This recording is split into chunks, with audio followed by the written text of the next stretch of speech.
So, are these the ruins the knave was talking about? Whoa, talk about old. They seem to be pretty ancient, all right. Let's go in and have a look. Just be careful.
Let's fly!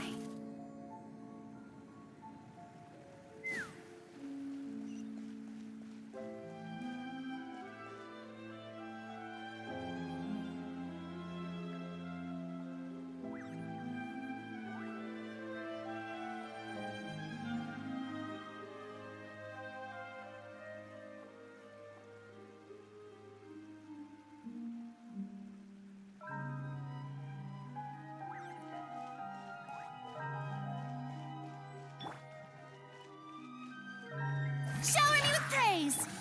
Stay put!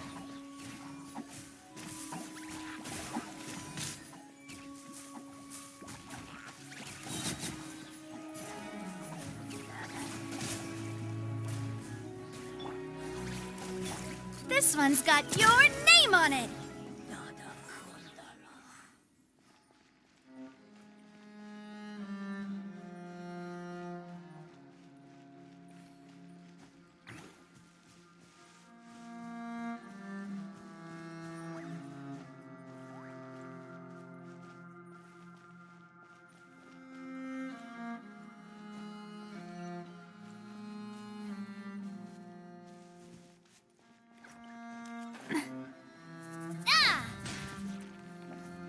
Watch it! The floor here isn't safe! Yoo-hoo!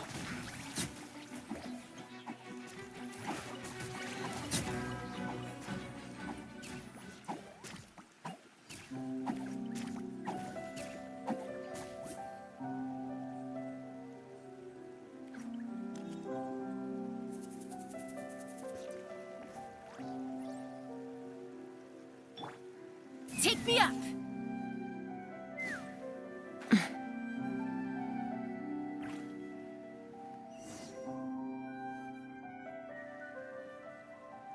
This place has also been contaminated by primordial seawater. Yeah. And a lot of it, too. A Fontanian would most likely dissolve the moment they fell in. Right! You can't go down if there's primordial seawater.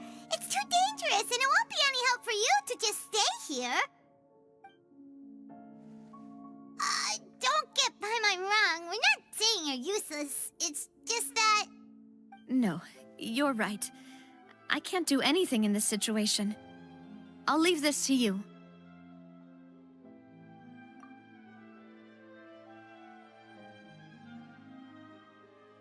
That complicates things. Maybe the only way left is forward. In that case, do you want to wait for us here? The water levels here are unstable, and there's a chance the water will rise. So staying here wouldn't be safe either. I'll go together with you. Perhaps we'll find the exit just up ahead. All right. Come with us for now then, but please be careful.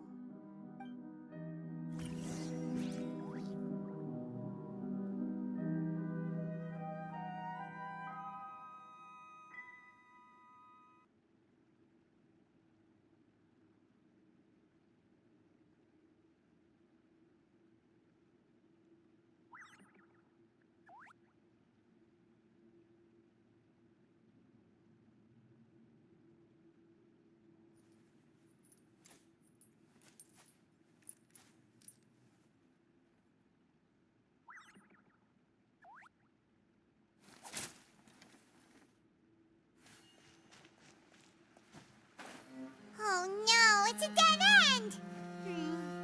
Let's try climbing over from the side.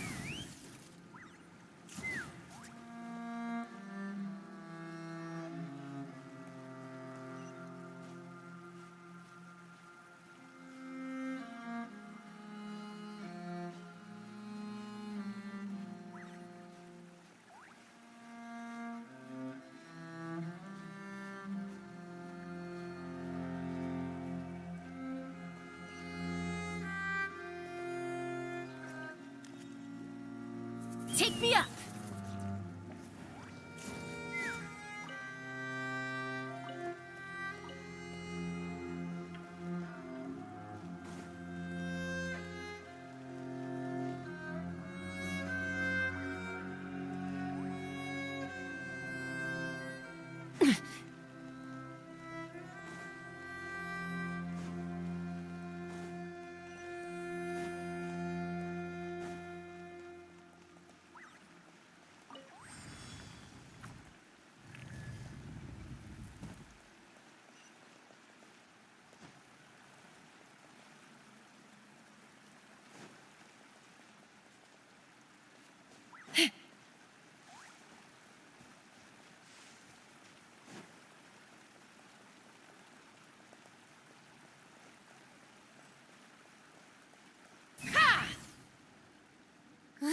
Wait, there's...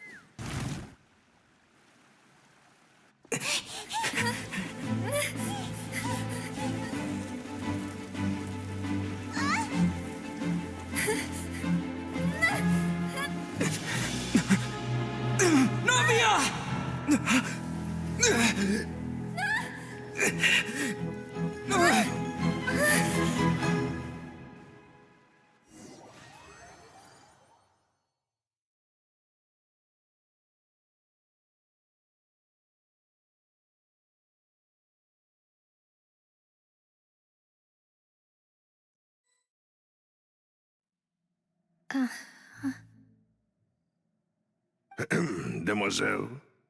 Huh? Demoiselle, what are you doing here by yourself? Would you be standing here till dark if I hadn't come to get you? Maybe she just wants some time to herself, Maloose. Oh, was I sleeping? Yes, it would appear so. I must be tired. That's quite possible. However, you were the one that suggested we go out for a walk. Oh, right. I nearly forgot.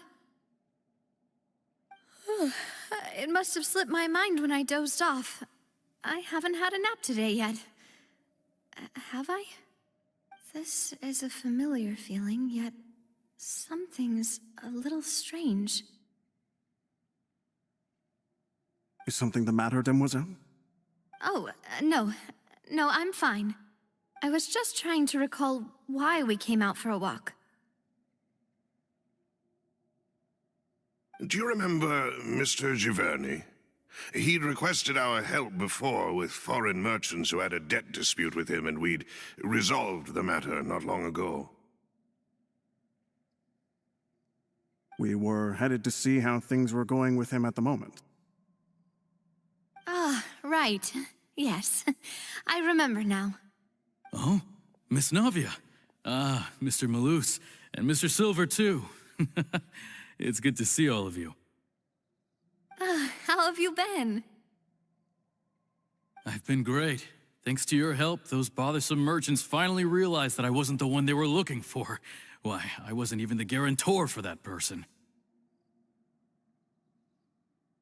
They were knocking at my door day and night. Even my neighbor, Obina, was getting fed up with them. Sometimes force is required to calm someone down and get them to listen to what you have to say. That's right. Oh, by the way, Burnett, what was it that you wanted to give to Miss Navia again? Oh, yes. One moment, I have it right here. Miss Navia, these are some flower seeds that I prepared. Please take them. They're a very good variety, and they'll become very big and beautiful once they bloom. I don't know what we would have done without your help, so this is a little token of our appreciation. I hope you won't refuse. Ah, did you cultivate them yourself? Thank you so much. I'll certainly take them. Malus, we do still have some empty flower pots at home, right? Why, we can have as many pots as you'd like, demoiselle. Perfect. In that case, we'll swap out some of the decorative plants for some of Mrs. Burnett's flowers. Very well. Wait, something seems to be off here. Excuse me, madam. If I'm not mistaken, your name is Burnett, correct? That's right. Is something wrong? No, it's nothing. This is the first time we've ever met, but your name seemed familiar to me. I must have heard it when I was discussing things with your husband previously. I've heard this name before. Sometime recently, I'm sure of it. And why are there so few people around here? Where did everyone go? We must mind the time, demoiselle. We still have important things to attend to today. Huh? We do? Like what? Well, now, did you forget? Miss Navia, here you are. I've been looking for you.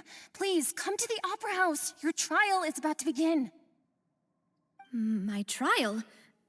Wait, why would I need to go to the Opera House? Yes, she's right, demoiselle.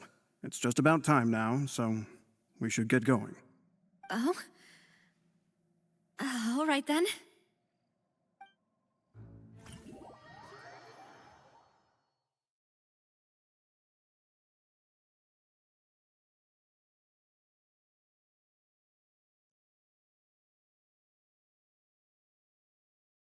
Look, it's Navia! She's here! And her two attendants are with her. Goodness, everyone's finally here. There sure are a lot of people here to see the trial. And they all seem to be oddly excited about something. I even know some of these people. Karina, Desiree, Joyville, Jolien, Essen. Why are so many people here? And why do I have no recollection of this case? And as for the judge... huh? Where's Monsieur Neuvillette? Please sit in the defendant's seat. Don't worry, Silver and I shall accompany you. All right. But are you sure you can stand behind me? Typically, it wouldn't be allowed, but today is an exception.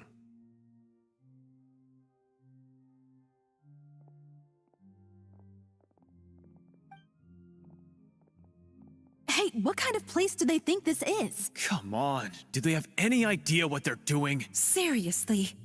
Enough with the whispering! Could someone please tell me where Monsieur Neuvillette is? And why I'm standing trial? My dear Miss Navia, have you not yet realized what you've done? In that case, allow me to explain.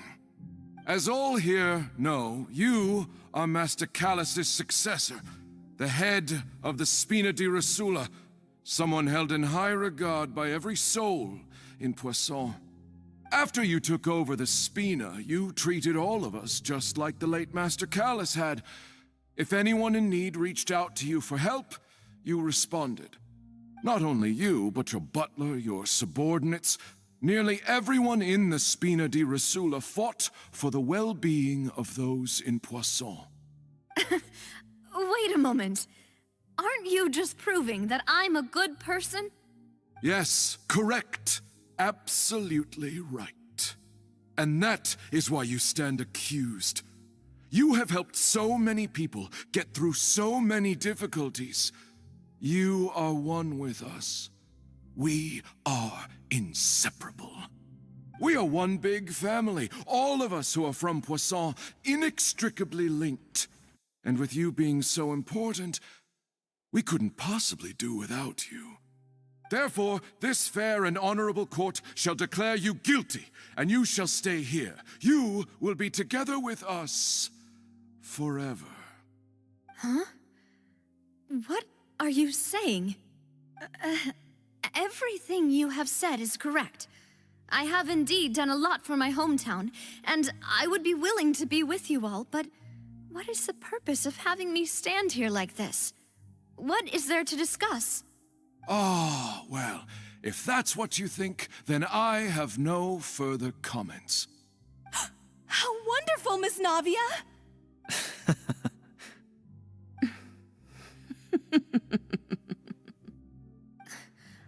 I know all these people. Why are they laughing? I seem to remember now. Yes, I get it. This trial is... Wait just a moment. This isn't right! Malus? What was that, Mr. Malus? Our conclusion is very clear and unanimous. Let the court judge her now. She's guilty! Stay here, Navia! You're one of us! Demoiselle, don't admit guilt. This trial means to keep you here forever. I wish to exercise my right to defend Our Lady. Mr. Joinville, you only know of Navia's goodness, but nothing of her utterly independent mind. She was born a free and independent spirit. She has never been tied down by anything. Indeed, even the death of Master Callus couldn't stop her. Her actions cannot serve as proof that she identifies herself as part of any group. She merely acted as an individual, extending her hand to help others. Please do not mistake her actions as being otherwise. Really? As an individual, you say? Don't forget, we are all Fontanians here. This is the nation of justice, the nation of Hydro.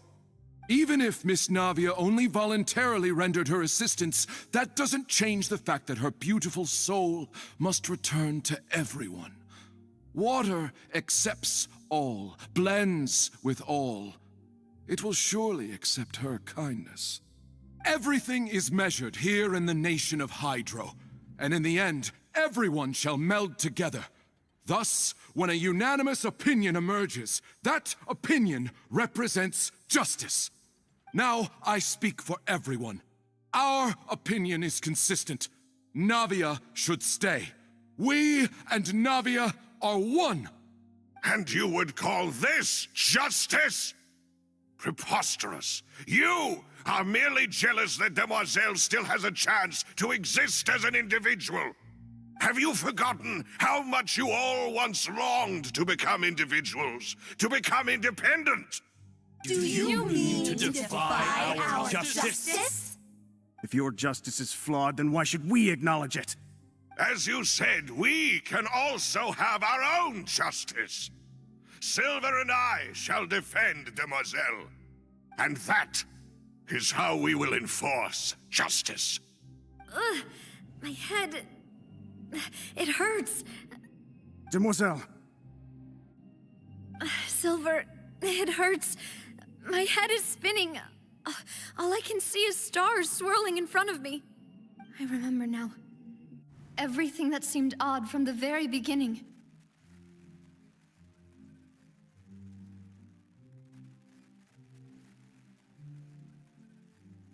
Karina, Desiree, Joyville, Jolien, Essen, and Mr. Giverny and Mrs. Burnett, who we met earlier.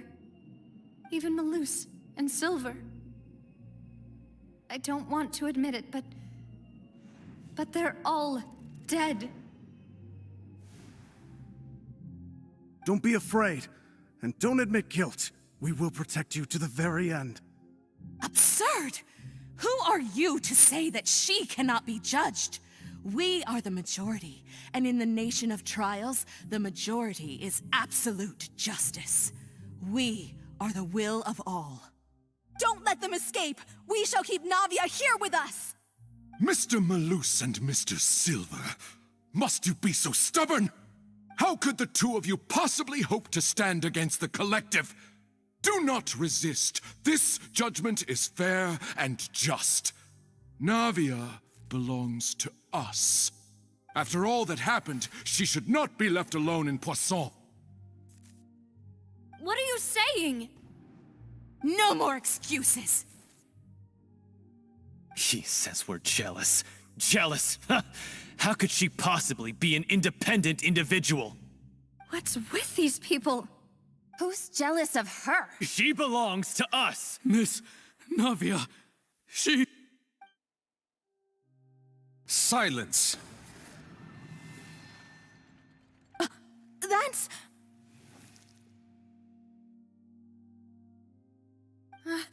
Monsieur Neuvillette! Such commotion is prohibited in the court. The accusations you just presented are nonsense and cannot constitute a proper trial. The court will adjourn for the rest of the day. In this, I shall hear no objections from any unauthorized party. Our thanks, Monsieur Neuvillette. Please leave with me, Miss Navia, while there is still time. But... Go on now, demoiselle. This is your only chance to leave this place. What, can't bear to leave us behind or something? Malus. My apologies. I couldn't resist making one little joke once I realized that this shall be our last goodbye. Malus... Silver... Quickly, you must come now! Goodbye, demoiselle. Farewell.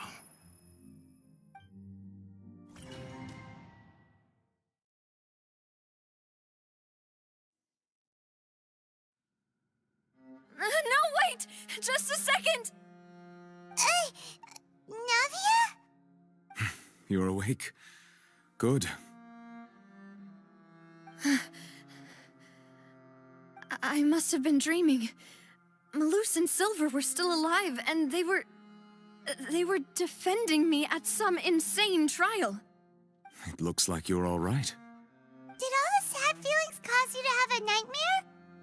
Paimon could give you a hug. The ruins you were exploring suffered a cave-in. When I arrived, I found you falling toward the water. You were just about to be dissolved within, but I...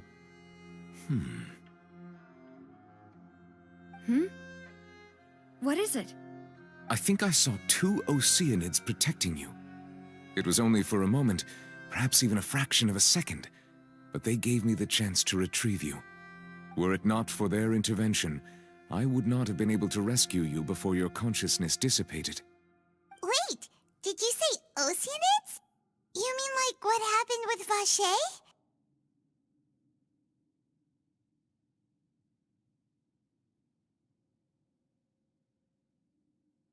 Perhaps those two Oceanids were the people you saw in your dream. I always told them that they didn't have to protect me. To think that they'd keep doing so even after death.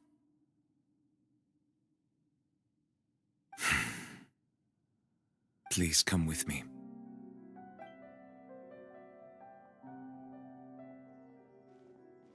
Neuvillette, are you okay? Oh, I am quite all right. Perhaps there's something we could chat about? Why do you look so stiff all of a sudden? Oh, Paimon knows. You're the type who feels awkward when there's nothing to talk about, right? I merely thought that we should give Navia some time to herself. Huh? Why didn't you just say so then? Don't you think it's even more awkward to call us over like this and then have nothing to talk about? I suppose so.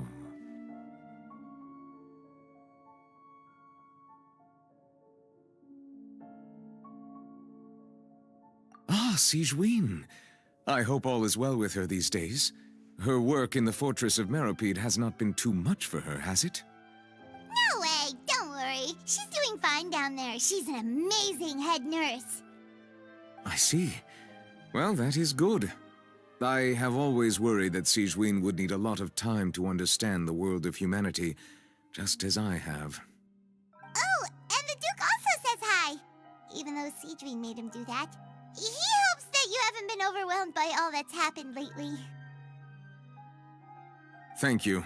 I have indeed been busy lately, and I also hope that everything is going well in the Fortress of Meropide. He still doesn't know what to talk about. Let's chat about something else then. So, Neverlet, you're probably quite the swimmer, huh? Yes, of course. This isn't going anywhere. Let's try something else. How did you find these ruins? Did the knave tell you? Yes, in fact. I had arranged to meet you in Poisson, but when I arrived, I discovered that the Fatui were helping the residents evacuate. They had even transported a large quantity of supplies to the area. Amid my astonishment, I ran into the knave, and we had a chat. She informed me that she had asked you to investigate the ancient ruins here. Yeah, we originally planned to meet up with you, but we thought you might still be busy with all those official documents. We didn't think exploring the ruins would take very long, and who would have thought you'd wrap things up so quickly?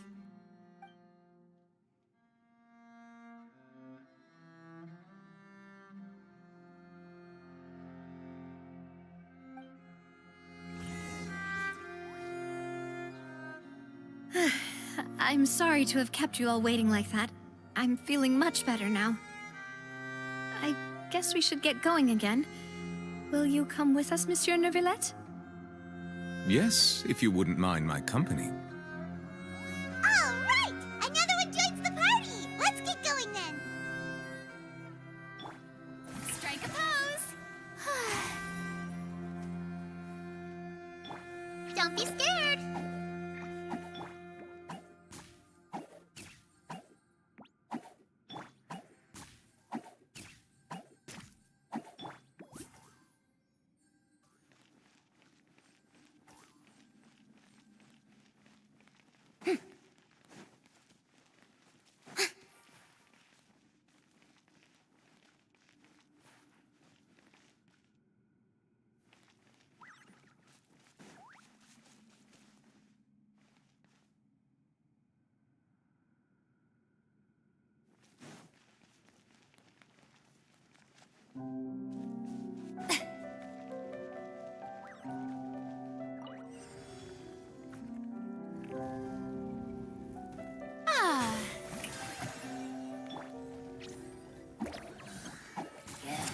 Feeling lucky? Ha! Nah! Nah! Umbrella warfare, I guess!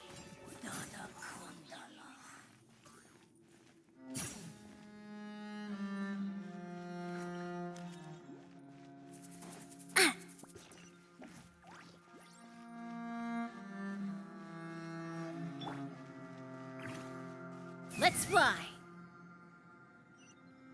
Oh no, another unstable path. Watch your step.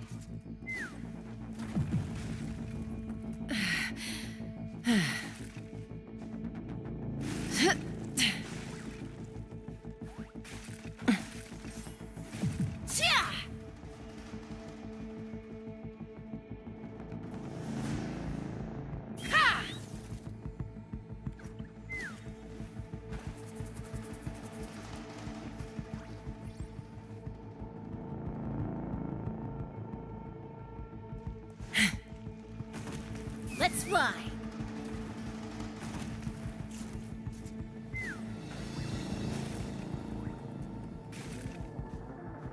Shower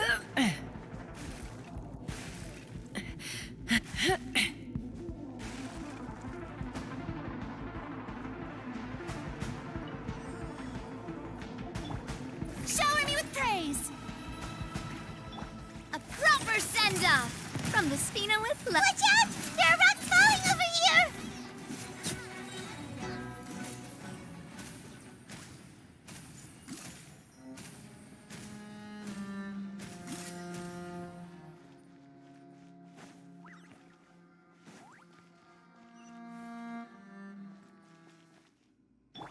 Take me up!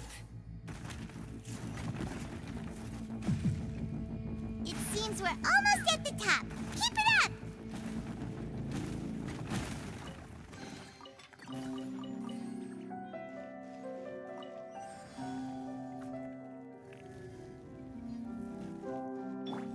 A proper send-off! From the Spina with strike a pose! Feeling lucky?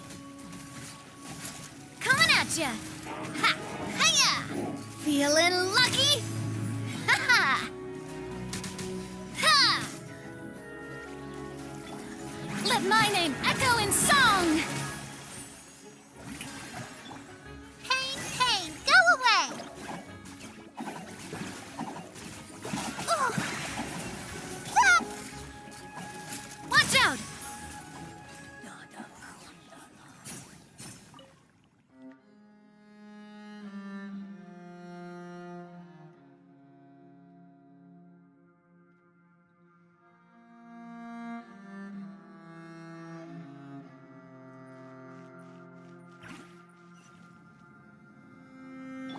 Shower me with praise!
Let's fly!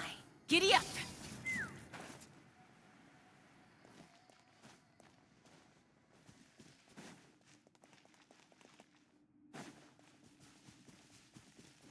Ha!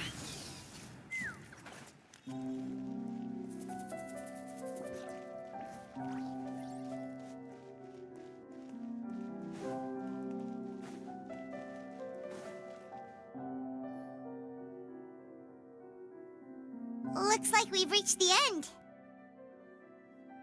This is the place? There should not be any other hidden spaces in the vicinity. The path sure had some twists and turns, but it turns out that this place isn't actually that big.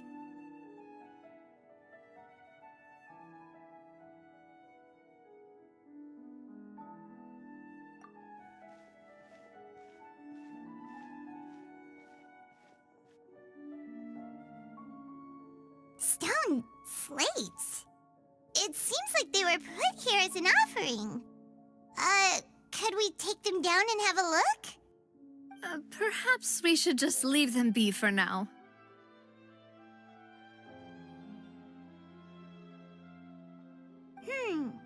There are 4 locations in total, but only 3 stone slates. The slate that should be in the first empty spot is missing. The surrounding walls also show signs of damage. There's something written below. Let Paimon see. Reason dictates that this nation be destroyed. I shall record the history of its future here in its past. Say what? It feels like someone left these slates and these words here for a purpose. But does he mean that Fontaine should be destroyed? That would fit the circumstances dictated by the prophecy, yes. Indeed, the slate's contents correspond to it. Take the second slate, for example. There's a person kneeling here. She seems so dedicated. And there's a whole bunch of other people behind her doing the same. She's facing this... what is this? Some kind of island in the sky? And is that Lady Farina in the third image? Did the Hydro Archon fall into the water? And is that a ring of people around her? Paimon doesn't quite get it. Are they all in the water? The fourth image. I know this one. This exactly matches the content of the prophecy. The people will all be dissolved into the waters, and only the Hydro Archon will remain, weeping on her throne.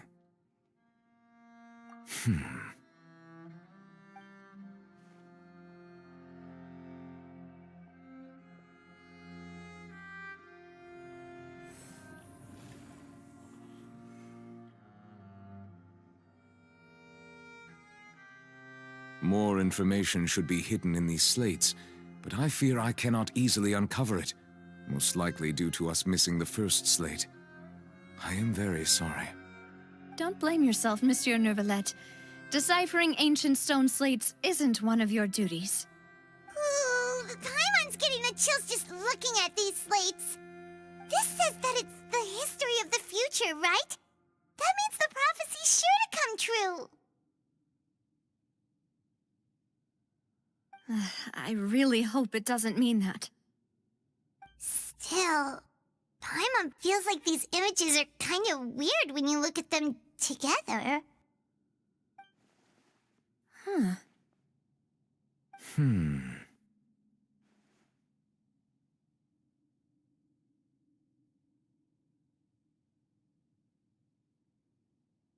That's right! If the images are in chronological order, shouldn't the fourth, the waters drowning Fontaine, come before the third, where the Hydro Archon herself falls into the water? And yet the order is reversed here.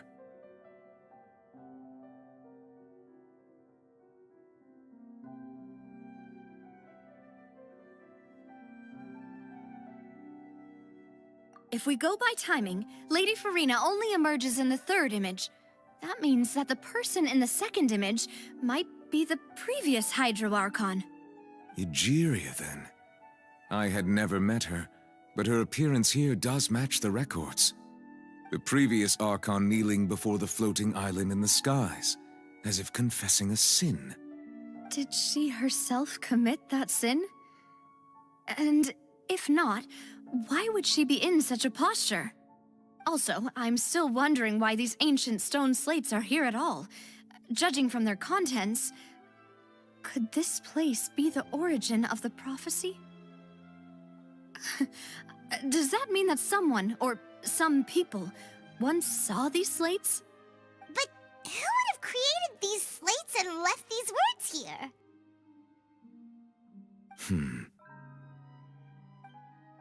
It seems that any further clues will have to come from Farina. In that case, there's no time to lose. There's nothing else to be gained here, so let's head back first. Yeah, we better get somewhere safe for now.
Let's split up here. I'm going to check on what's happening with the Spina. You know how it is. There's some things you just need to be there for yourself. You still have energy for that, Navia? Paimon's already beat!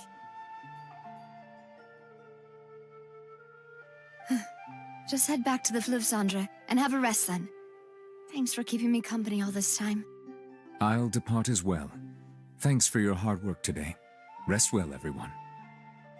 Traveler, I will go talk to Farina tomorrow morning to ask about the stone slates. I'm sure that you're concerned about this matter as well. If you have time, drop by my office. I will share the results of our discussion with you. Are you really gonna talk to her about this directly? Will that be a problem? Paimon's getting a little scared now that it's come to this. She has long been harboring secrets and will not give them up easily, which makes it all the more my duty to ensure that she understands the present situation. Alright, we'll leave it in your hands then. You're probably the best person to talk to her anyway. I will be carefully considering my words tonight. Traveler, Paimon, our safe house at the Fluvsandra is always open to you, as ever. So please don't think you're an imposition. All right. I'll be on my way then.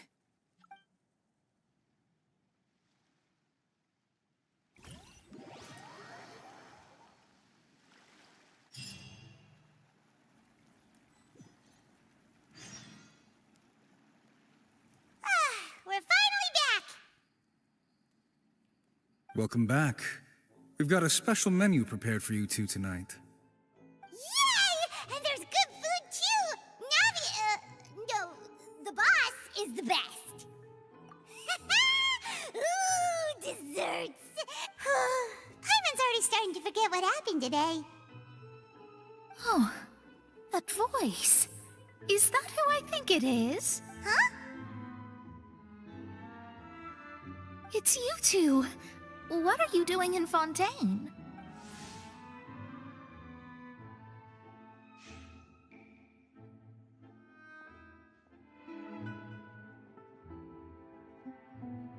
Mona?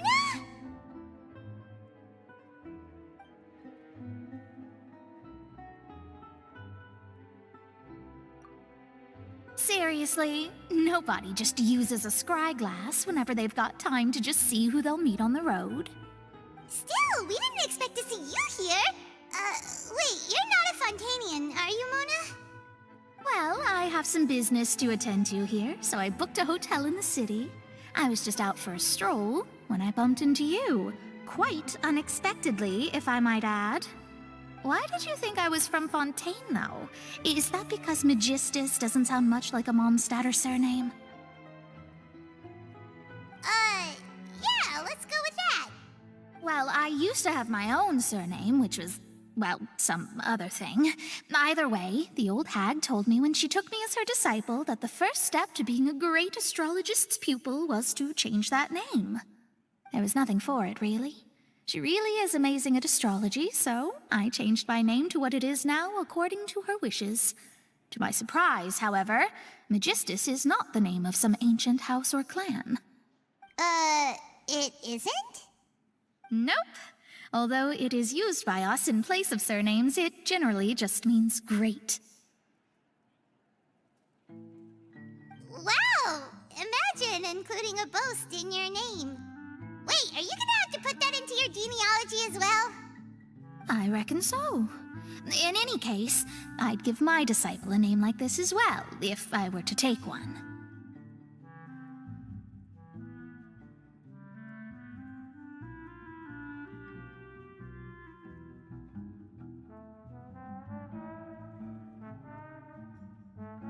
Astromancer Barbeloth Trismegistus. Whoa, that's a long one. Does it also mean great or something? My name means Mona the Great Astrologist. As for the old hag, hers is, in plain speech, the thrice-as-great Scholar of the Stars. Just take it as a title specific to astrologists. Thrice as great? That's so petty. I know, right? That's just how she is. She used to call herself Magistus, actually, but when she took me in, she changed her name to Trismegistus. Talk about excessive. Magistus is thus the calling card of our school, so to speak, which makes it about the same as a surname. It's all right if you don't get it. You can look into it further should... That sounds terrible! Ugh. But anyway, you're not Fontanian, are you, Mona? You're from Mondstadt, right? Well, I was born in Mondstadt, yes. My parents migrated to Dornman Port, and I traveled with the old hag for a while, after which I settled down in Mondstadt City. Oh, that's a good thing then. At least we know you won't be dissolved by Fontaine's waters.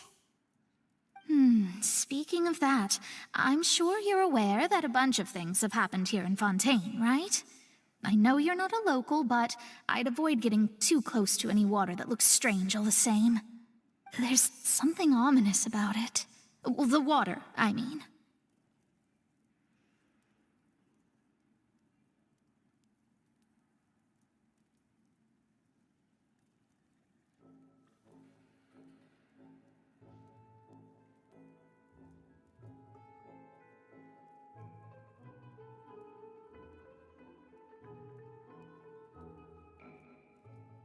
That was the main reason, yes. Just a while back, the Steambird invited me to take part in a panel and speak about the circulation of the prophecy as an astrologist. The invitation was sent quite early on. I don't think anyone expected Fontaine to be in this much trouble. What do you make of that prophecy, Mona? Just tell us what you think as an astrologist. Your word would go a long way to make things more certain and less scary. What I can tell you is that I'm an astrologist, and that this prophecy concerns the fate of Fontaine, even that of all Tevat. Ascertaining this is akin to reading the fortune of the whole world. I'm afraid that this is not something that just anyone can do. If I could do it, you would no longer call me an astrologist, but a visionary.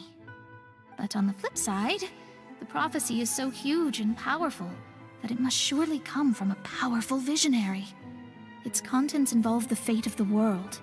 Disregarding it would be a mistake. A visionary? Sounds really powerful and all, but does such a person really exist? Of course. The old hag could do it, and I'd bet there are others amongst those Hexenzirkel colleagues of hers who could do something similar. Huh? Are you sure? All right, I'll help you. It isn't often that I see you with such a serious look on your face. I'll tell you once I hear back from her. Thanks, Mona! You're amazing as always! Oh, well, this is something only I can do after all. So yes, your praises are quite welcome. That's the greatest of astrologists for you! Of all the people we know, you know the star's the best! Indeed, indeed. That's the spirit. Oh, sorry. I came to see what all the commotion was about. If there's anything you need, do not hesitate to inform the Spina di Rosula. Oh, whoops. Guess we were getting a little too carried away there. Well, I'll go tend to my own business now. If I receive any news, I'll be sure to come find you two again. And there she goes, quick as rushing water. And here we are with the Spina guy giving us suspicious looks. If Paimon hadn't spoken for you, it'd be you getting all the weird looks! The things Paimon does for you!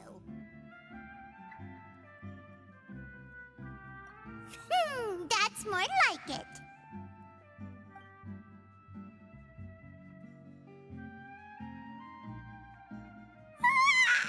Good morning.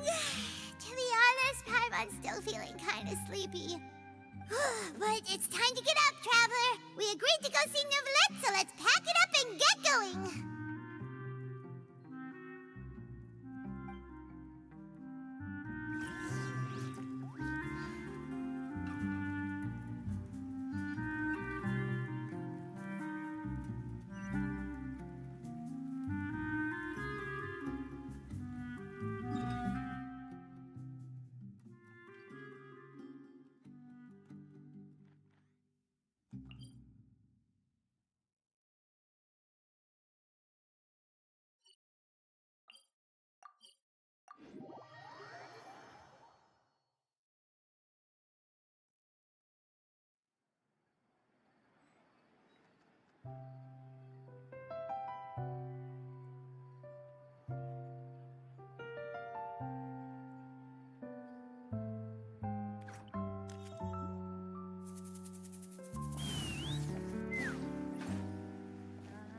Ad Astra.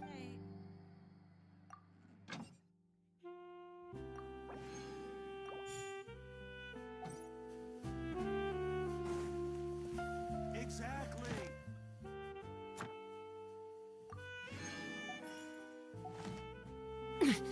Ad Astra.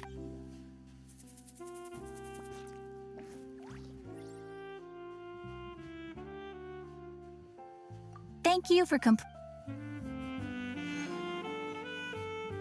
There'll be an extra.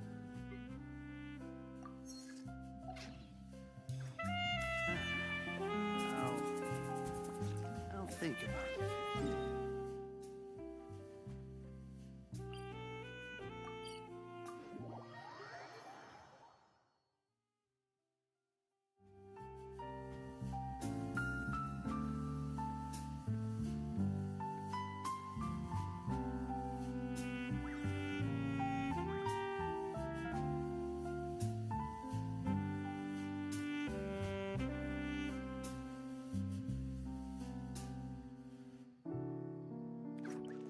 Take me up!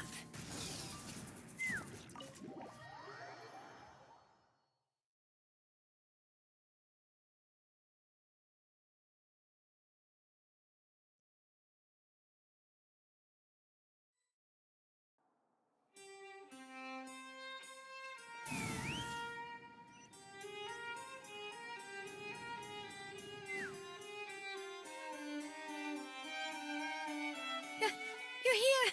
Finally! Is something wrong? Monsieur Durvalette and Lady Farina, they seem to have gotten into a dispute. Please go see for yourself.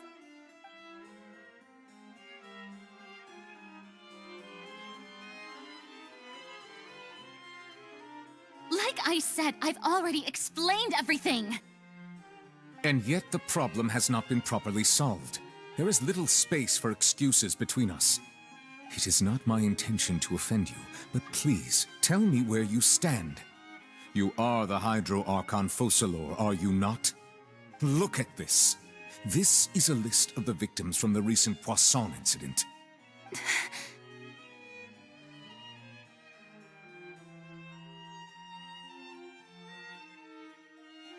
You mean...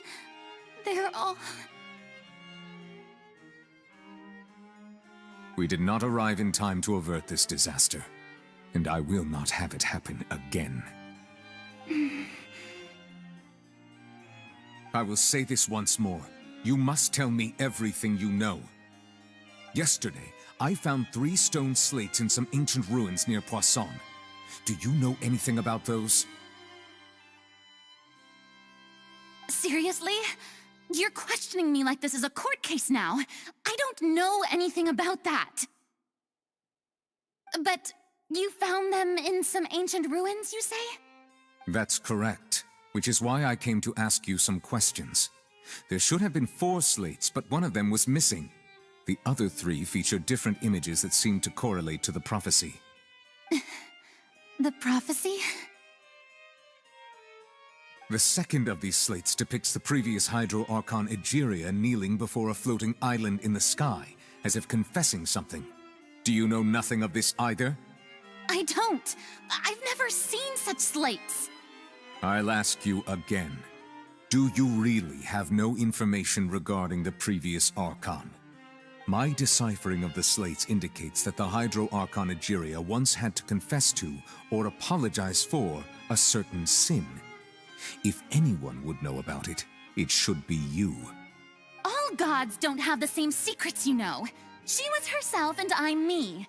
Is it really so strange that I know nothing? I understand your concerns, but I'm sorry. I just don't have anything to tell you.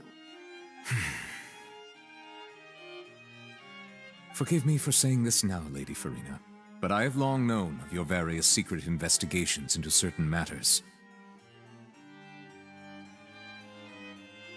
There are several indications that you have been investigating the prophecy on the sly. This is not strange in itself, considering that you are the Hydro Archon. But it is strange that you should also claim to not know any of Egeria's secrets, as well as do nothing following your inquiries. You have never been as superficial as you have presented yourself to be, nor are you a fool. And yet, your behavior is very inconsistent.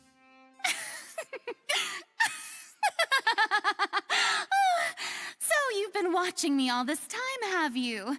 I didn't think you were that type. You... Well, since you know about my secret investigations, then you should know I'm actually working to take care of it. There's no point questioning or suspecting me. You're the Eudix, but you're still my subordinate. You should be following my lead. Just trust in me, your archon, and do as I say. Never mind whether you can truly convince yourself to or not. It'll all turn out fine. That's all I have to say. We do not discuss this matter again. Oh, the opera's about to start. Toodles!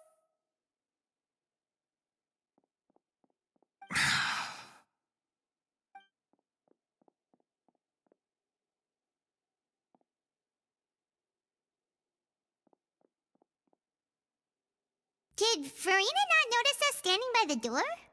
Wonder what's up with her. She was smiling. Huh. She didn't seem in the mood to care if we were listening in or not.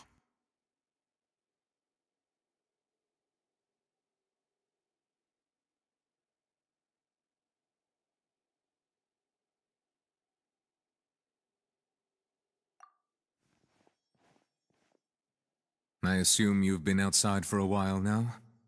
Oh, you noticed. Seems Farina didn't even realize we were here. She was in a great panic, though I cannot discern the reason. Our discussion reached impasses time and again, a state of affairs that we cannot allow to continue. Still, I do not understand. Dialogue is the basis for understanding, so why did she keep refusing to engage?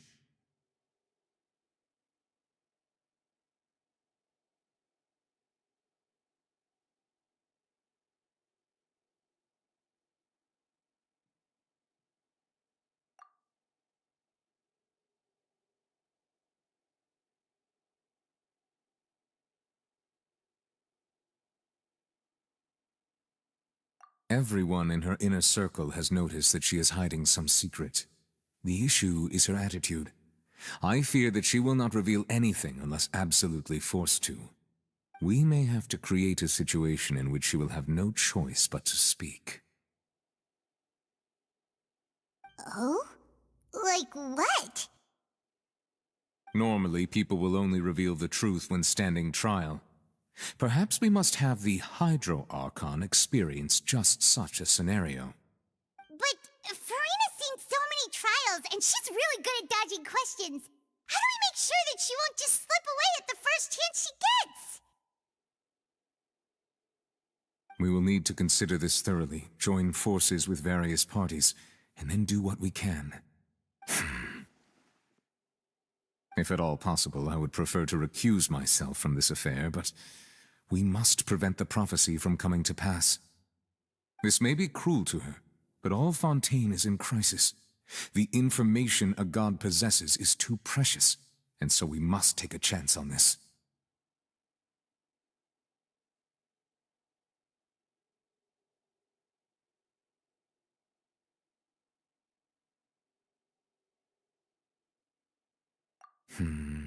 But who will lend us their aid to do such a thing?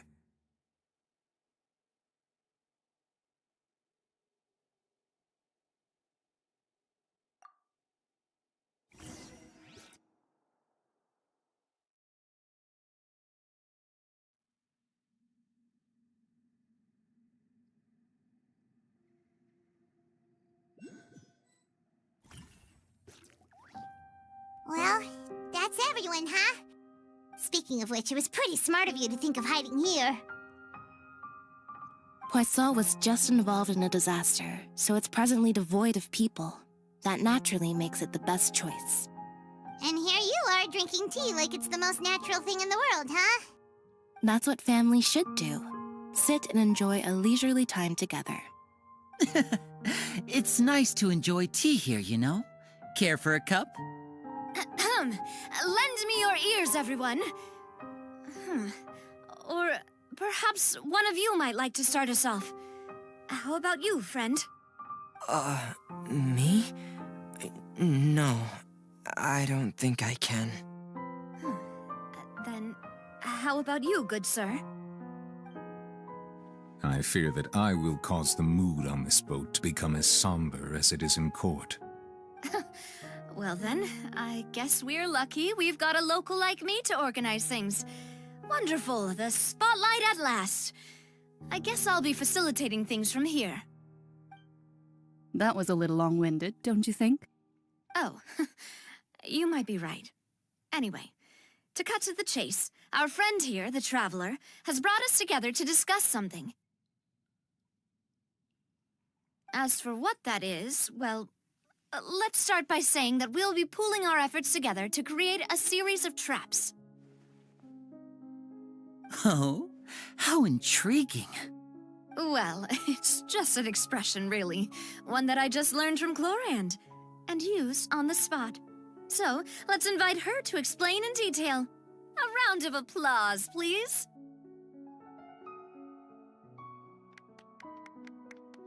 Huh? Didn't you say that you would be facilitating this? Oh, come now. Your work doesn't involve much public speaking, right? This is a good chance to practice. You might even pick up some fancy oratory tricks to impress your boss with in the future. I see. And what does my boss say? He is glad that you consider him your boss. Do go on.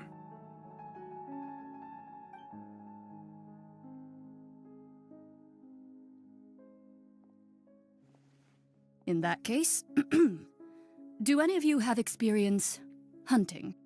Not that I recall. Fremine and I once used a wooden stick in a basket to catch wild rabbits when we were younger. As for Lynette, oh, right. You were sick that day, weren't you? I've also gone diving to catch some fish before. Does that count?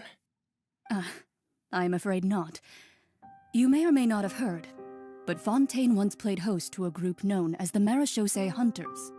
Though that was their name, they did not hunt animals, but rather various monsters left behind by the ancient dynasty of King Remus.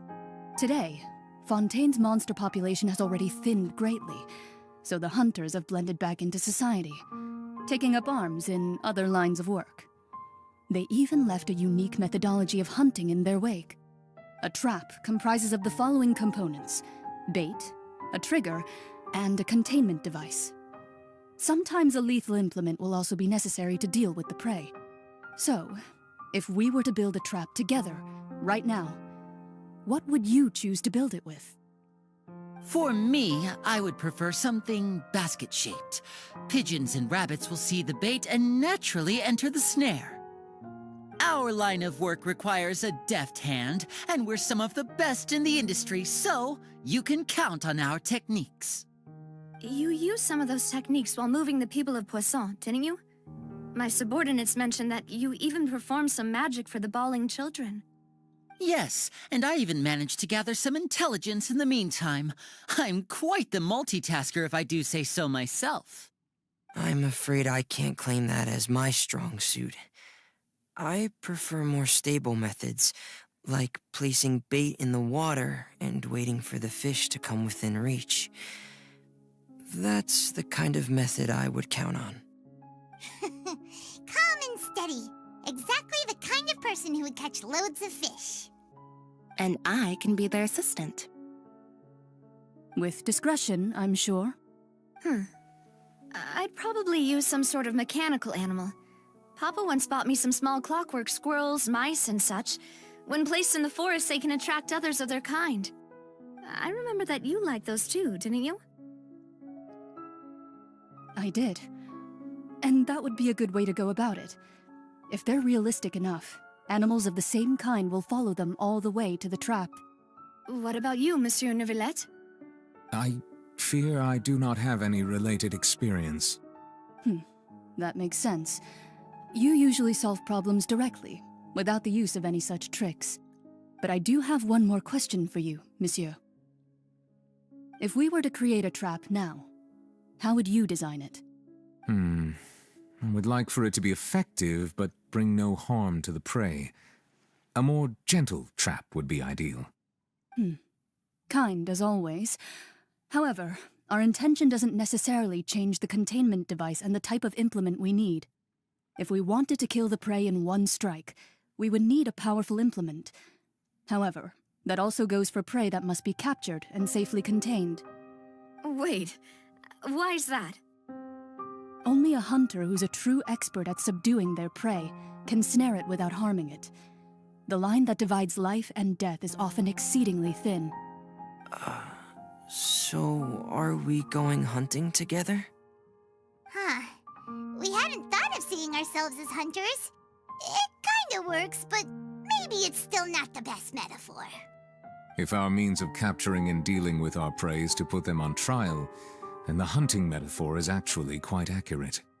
But we shall require much more courage than any hunter to judge a god, a being whose seat is an exalted throne.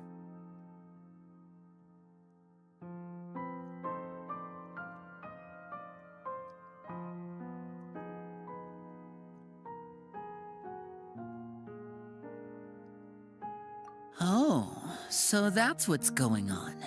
Sounds very interesting.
Seems like the stories here never have a happy ending. Let's ride!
Take me up!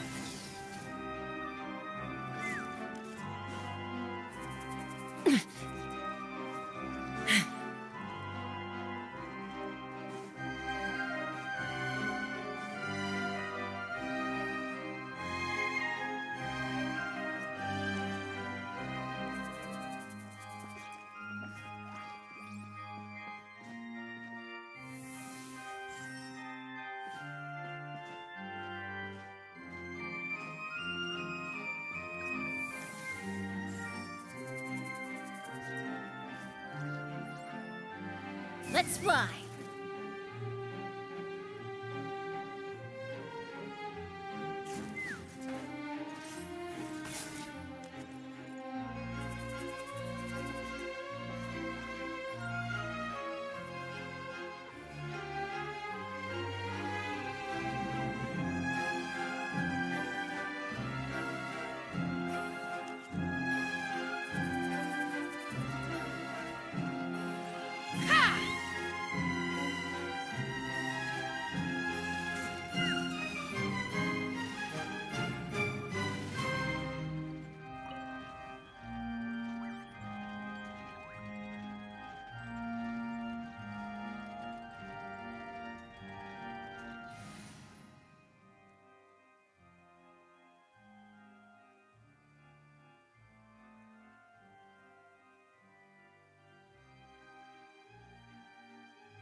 Don't fear. Yo-Yo's here.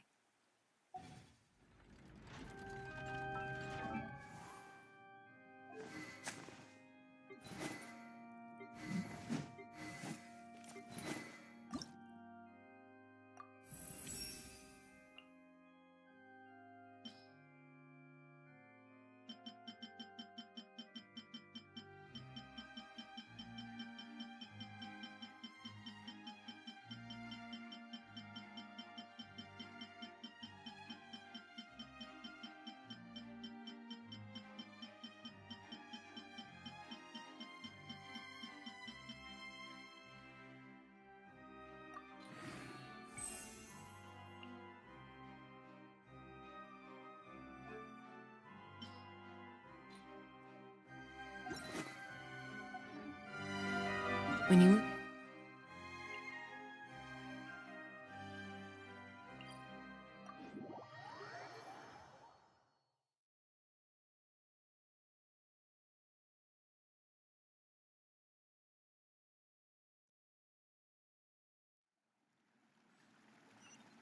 Let's fly.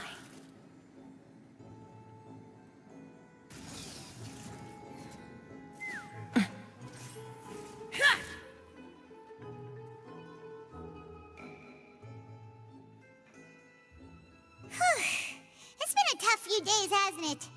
So much has been happening.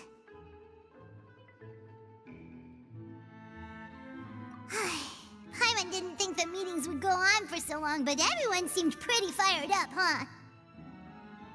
Paimon thought they'd be at least a little frightened. Well, Fremine was, now that Paimon thinks about it, but everyone else just looked a little surprised.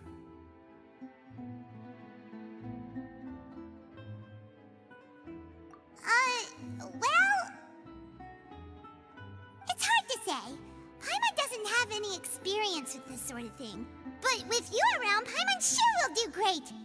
After all, you're the most reliable person in the world, aren't you? Huh?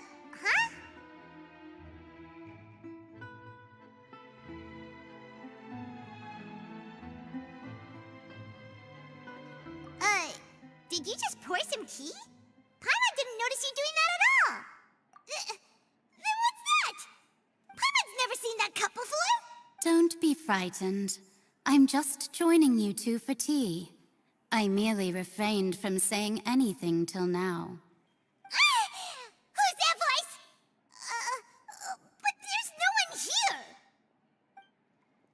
here. What a strange conclusion, but also such an interesting one. You two make such a fascinating combo, and yet even you feel confused. Consider me a passerby, just accepting a commission from my friend's disciple on a whim. Precisely. Call me N, a mage who wanders the world. The prophecy. Yes, what has been prophesied will be fulfilled. You may view such things as the history of the future. What? Then is there any way we can stop it? People call such things fate, and it is written in the stars. It cannot so easily be altered.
So you've caught on.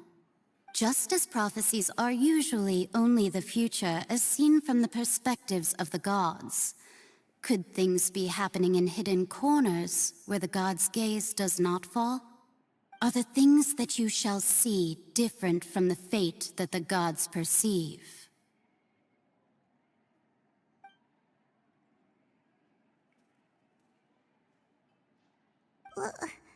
What is she talking about? It all sounds really impressive and important and stuff, but it also sounds kind of scary.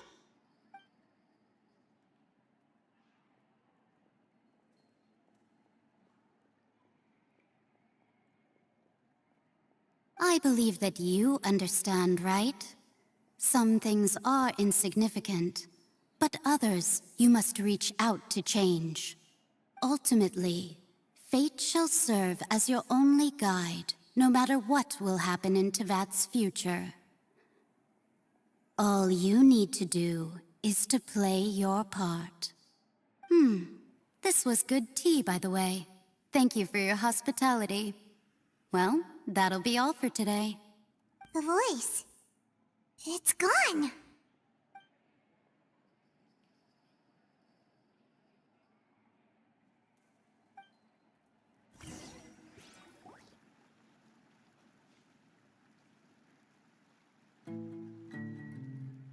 What? I want to hear someone talking. All right, coming. Hey, it's you who's getting lazy, okay? Well, I see I've walked in on some lively banter. Luna! Fine, just fine. I went to take part in that Steambird panel.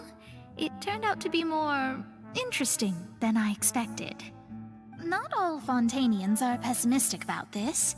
One journalist mentioned that sitting around and waiting for the end to come would be wrong, and that they should make their own rescue preparations. I agreed, so we had a brief chat with her. Did she have pink hair by any chance? Why, yes, it was Charlotte. I assume you've heard of her, no? That daredevil journalist? I'm in full support of her view. Prophecies are very important, but how can people allow their lives to be commandeered by just a few words? That's right! Paimon's glad to hear something sensible for once. Ah, yes. About what we had discussed before. I did try, but I'm afraid I couldn't reach the old hag.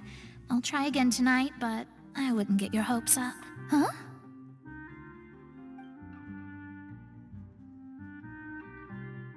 Goodness gracious. Are you serious?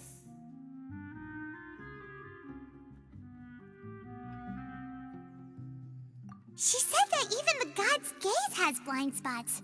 Pretty bold if you ask Paimon. Most people would believe the gods to be all-knowing, right? The Hexen Circle members are certainly anything but ordinary. As for the mage named N, the old hag has mentioned her a few times. She said that N's sense of direction is incredible, and that she loves guiding those who are lost. But I've never met her, and if she were still alive, she'd be... Well, suffice it to say that the hag's at least a few hundred now, and N's been around for longer than that. Whoa, the Hexen Circle sounds like a scary group. But they must really stay in shape to live so long. Their abilities alone are pretty terrifying. If she came to see you personally, then the problem you're facing must truly be of great importance.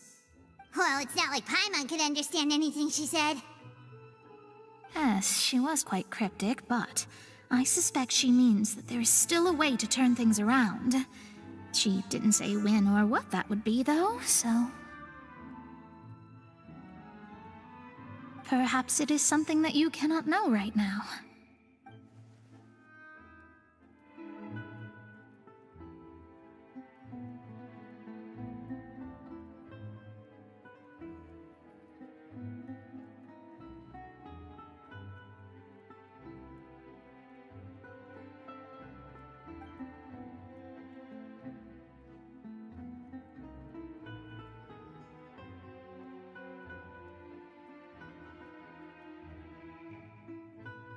Traveler, Paimon, are you two all right? Oh, we're fine. We're just a little down right now. It kind of feels like the end is coming, you know? I see. I feel that same sense of desperation, too. I guess you could consider me someone who has often witnessed fate. So far as I have seen, it cannot be swayed. But even so, I still hope for, and believe in, miracles. Astrology is eternal and rational, but fate may not be. It is cruel, but it can also be beautiful. Perhaps that's what En was trying to tell you. Not to lose heart, and to believe that what you are seeing playing out before you is not yet set in stone. I did originally think of steering clear of all this, but I couldn't. Even if this is all futile, I still wish to help everyone. If we don't struggle to the last, then how can we face the end when it comes? Huh. You do have a point. There I go, talking about astrological principles again. Sorry about that. The moment I start talking about work-related stuff. I need to get going.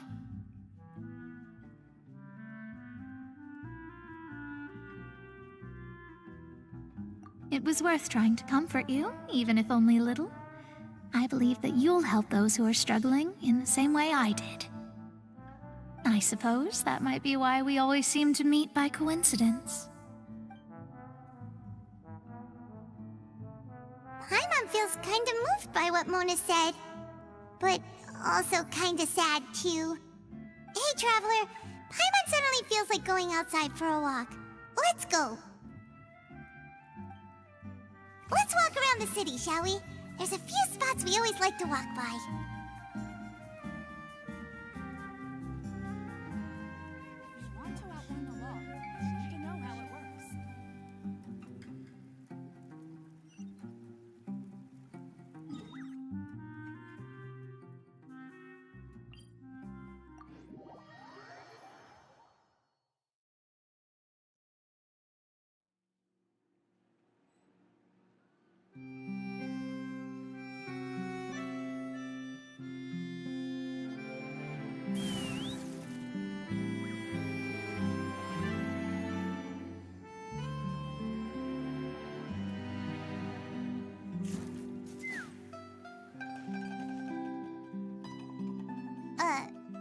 Huh?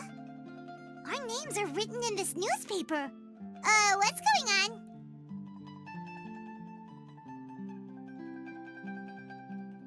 Let Paimon see! The underwater stronghold, the Fortress of Meripede, has continued in its noble autonomy, but that does not mean that others cannot interact with it. My recent attempts to enter the fortress bore little fruit. Huh. Guess Charlotte still hasn't given up on that. Thus, did an Outlander friend become the focus of this report, a blonde adventurer with their white fairy legends trailing in their wake. It is said that this mysterious traveler once visited the underwater fortress. So while the fortress's interior remains a mystery behind closed doors, do not fear, for the tales of the traveler contain surprises in spades. Journalist Charlotte's biggest scoop yet, the Traveler's Trail, World Walker. Huh. Charlotte took so many awesome photos of us and we never even noticed her. She hasn't been able to get a hold of anything at the fortress, so since we're easier to find, she's using us as the subject matter instead?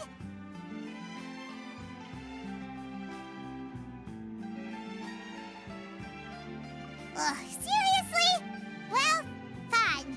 Those headlines and photos do look cool, so Paimon will forgive her this time.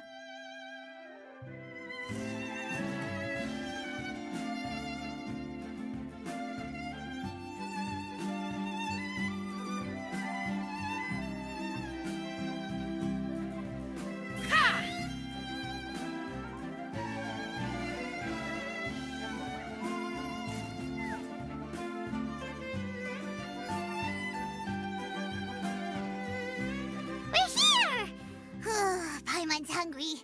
Should we go in and get something to eat?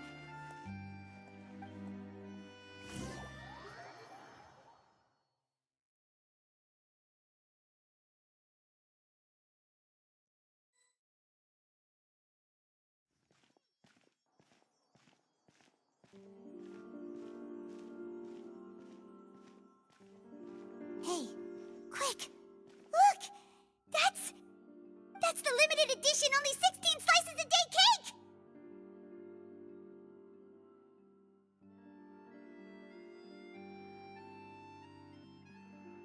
It was so delicious the last time we tried it, despite the tense situation we were in. Let's give it another go. I'm sure it'll be great.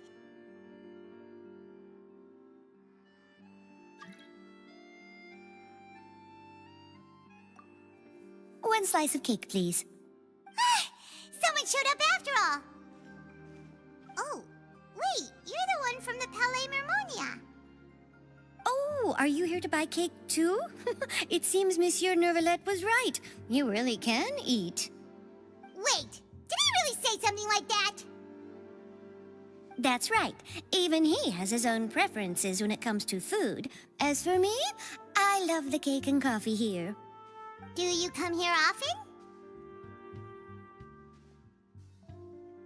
Usually every day. Every day? It's part of my daily schedule, apart from work. I shall have my cake and coffee. Then what if someone told you one day that this place would be closing soon, and you wouldn't get to eat cake here anymore? What would you think? But why would it close? Well, Paimon doesn't know either, but maybe the waters will rise tomorrow. You know, like in the prophecy. Oh, the prophecy. To be honest, I haven't paid much attention to that. No, still, even if there'd be no more cake tomorrow, that wouldn't keep me from having some today. No, it's the same for eating in general. You might not be able to eat tomorrow, but if you can do so today, then you should carry on. That's what people call living, you know. Huh. Don't be sad. Excuse me, could I have 2 more slices of cake to go?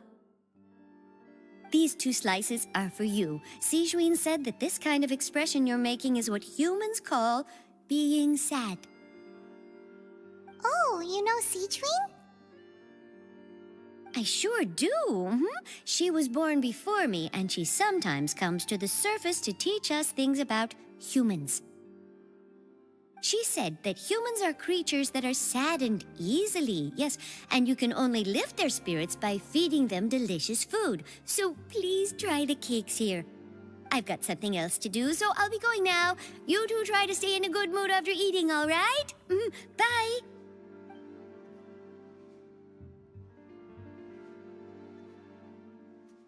And there she goes. All right, let's dig in. I'm unsure this cake will be delicious.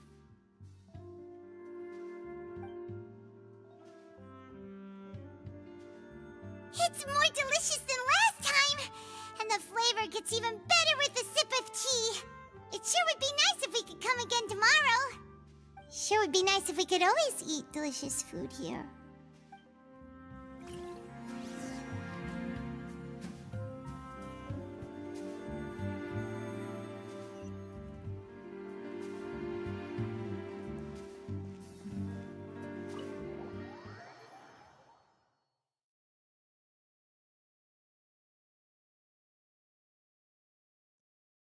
Oh, we're near the Steambird office. Let's go look for Charlotte and have a chat.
No! If it isn't the Traveler and Paimon! Oh, have you seen the article I wrote about you? Ha! You've got some nerve! You just used us to make some quick mora!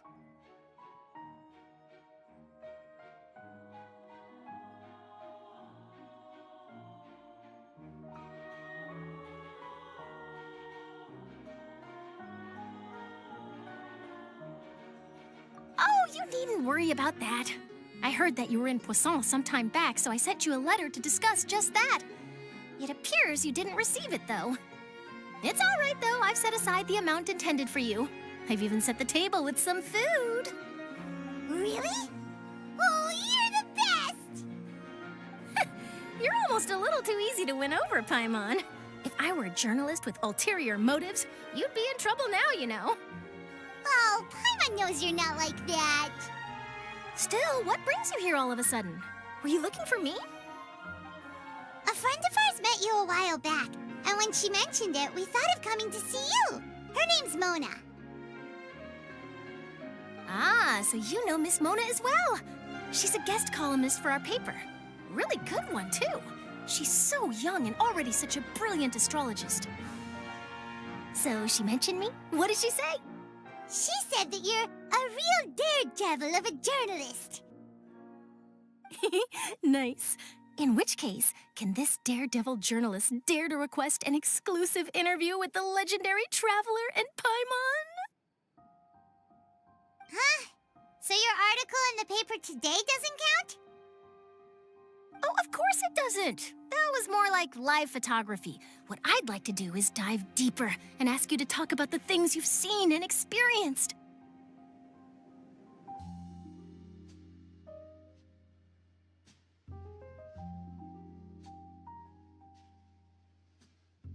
Yeah, are we even qualified enough? Why not? If I say you're worth an interview, then you're worth it. But not right now, of course. I'll need a few days to prepare. Oh, in that case, we'll just chat when you have the time then? Oh, so that's a yes? Ooh, splendid! I'll tell the editor-in-chief immediately. I'll have to apply for lighting, a venue, some props, and... Whew, so much to get done now. Talk to you later. Wait, Charlotte, Paimon's still got a question for you. And what's that? If, just for example, Fontaine were to be flooded tomorrow, what would you do today? Huh, that's the prophecy you're talking about, isn't it? I mean, I do hear about it often, but I've never once thought that the day could be tomorrow. If you're seriously asking, then I might try and think of a way to leave Fontaine. Oh, but I'm still a journalist first and foremost. That means I have a duty to be reporting from the scene. And secondly, I wouldn't forsake my homeland that easily. From what I've seen, most people don't know what they'd do should the worst come to pass. In truth, it might be better just to behave like normal rather than worry over such an end. So in all likelihood, I'd probably still be prepping at the office for that interview of ours. I know what you're thinking. That sounds a bit sad, but I've always believed that it's best to do what you enjoy. Just think about it. If this nation really were to be suddenly destroyed tomorrow, but I still successfully finish an exclusive interview with a truly unique person, then the story I would wind up writing would truly be timeless. And then do you know what I'd do? Well, I'd write that story, send it for printing, and use messenger pigeons to get copies out to the various nations as soon as possible. I'm not a dreamer, nor am I a workaholic, but I do love my job, and I'd be proud of leaving such an article behind. I guess you could say that I was born to be a journalist. But anyway, that's my answer. And on that note, I'll get back to my preparations. That's so nice. All of a sudden, Paimon actually kinda envies her. Anyway, let's go and take a look at the sea, shall we?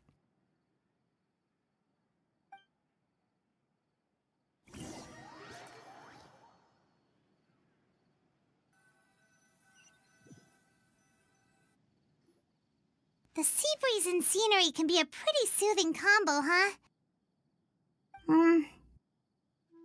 Paimon's been thinking.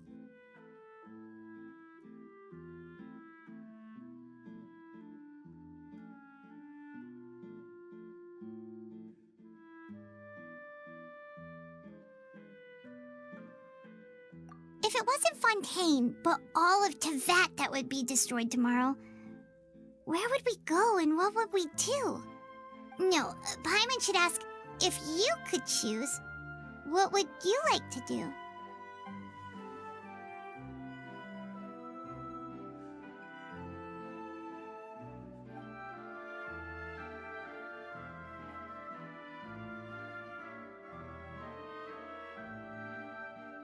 We've always been moving to the next destination, so we haven't spent much time thinking about these kinds of things. We didn't have to either, with us always being on the road and whatnot.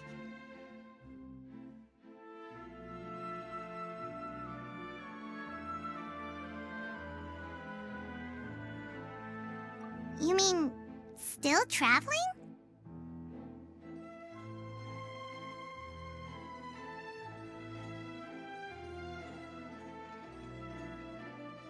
Huh. Wait, isn't that what we've always been doing?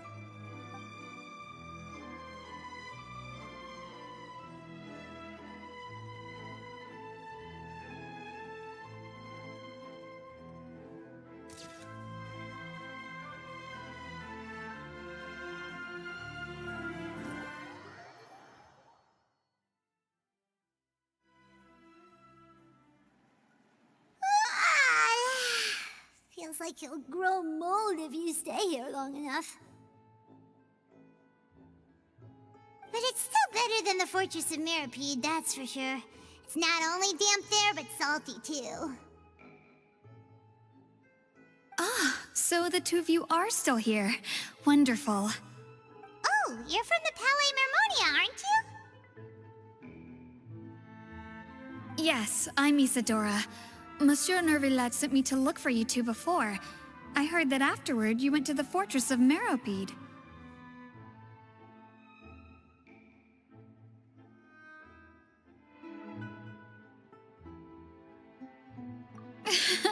Not at all. I'm well aware that you're friends of his. Actually, I'm here to pass along a message from him.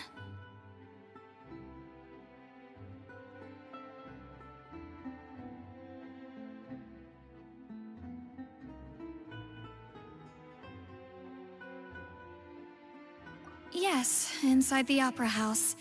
The Maréchaussée Phantom has declared the incident a small-scale riot. A riot? Well, that said, I don't personally think it was that serious. Lady Farina was watching a performance at the Opera House, and while she was resting during an intermission, some other audience members suddenly started harassing her, loudly accusing her of doing nothing about the prophecy crisis. And before she could respond, others started to join in. The crowd continued to grow, and protests against the Hydro Archon started to break out. So people have started to put the blame on Farina. Guess they finally found an outlet for the pressure they've been under due to the prophecy. I agree. People will naturally rely on gods, as is customary. But the moment people feel threatened, gods are also the first to be blamed. So what happened after that? Is Farina okay? Seeing that the situation was spiraling out of control and that further argument was pointless, she claimed that she'd gotten tired of this and left in a hurry. The Maréchaussée Phantom had their hands full maintaining order and did not catch where Lady Farina had gone. Only when things had stabilized did we realize that she had gone missing. So, you mean she's still missing? That's right. The Maréchaussée has dispatched many people to search for her, but we don't have any leads yet. That said, I don't think there's much to worry about. She is a god after all. Even if she were to fall into the hands of rioters, what could ordinary people do to her?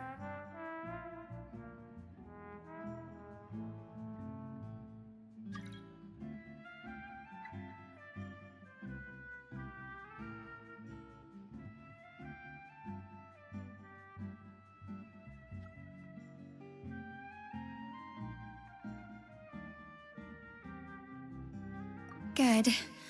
Monsieur Nervillet sent me to tell you about the situation, but he didn't say anything else. Don't worry, this is more than enough to go on. Thanks for keeping us informed. Ah, is that so? Well, all right then. In that case, you two take care. I'll be heading back to the Palais now.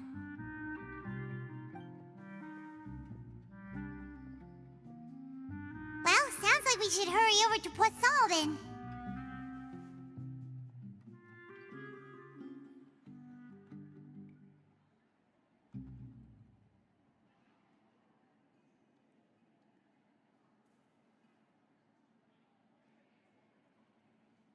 If we know Farina, she won't try to fix things in this situation. Instead, she'll look for a place to wait out the heat. And as we also know, she may be loud and dramatic, but she doesn't have a heart of stone. When Nervalet was talking to her in the Palais Mermonia, and she heard about Poisson, she couldn't hide her sadness and remorse. It would be hard for her to ignore being accused by the public today. Paimon thinks Farina's probably taken the opportunity to slip away to Poisson and try to relieve the sense of guilt that she's feeling. Huh! Well, what do you think? Paimon knows the answer, of course, but Paimon can do the analysis to back it up, too. Cool, huh?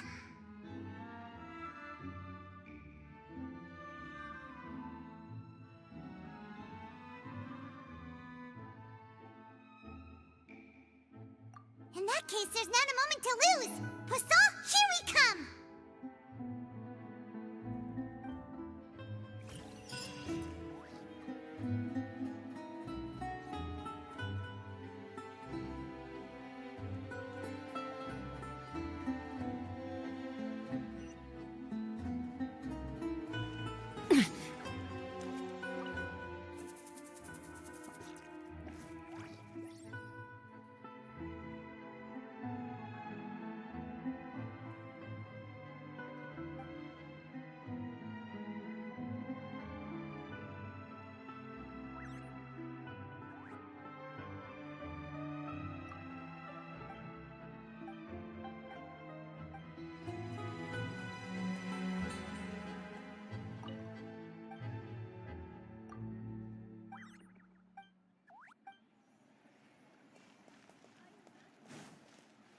Whatever business you're in, you gotta keep up with the changing times.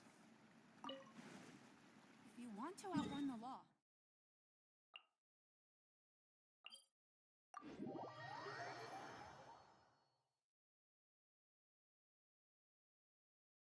This place looks deserted. Guess all the survivors must have evacuated already. All that's left here are signs of devastation. Could Farina really be here? Let's try to find her as soon as possible.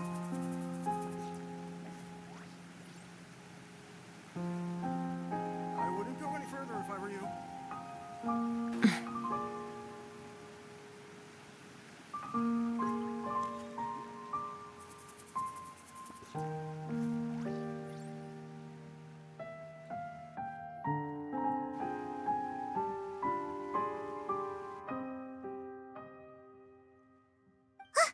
That's Farina, right over there. She really is here all on her own.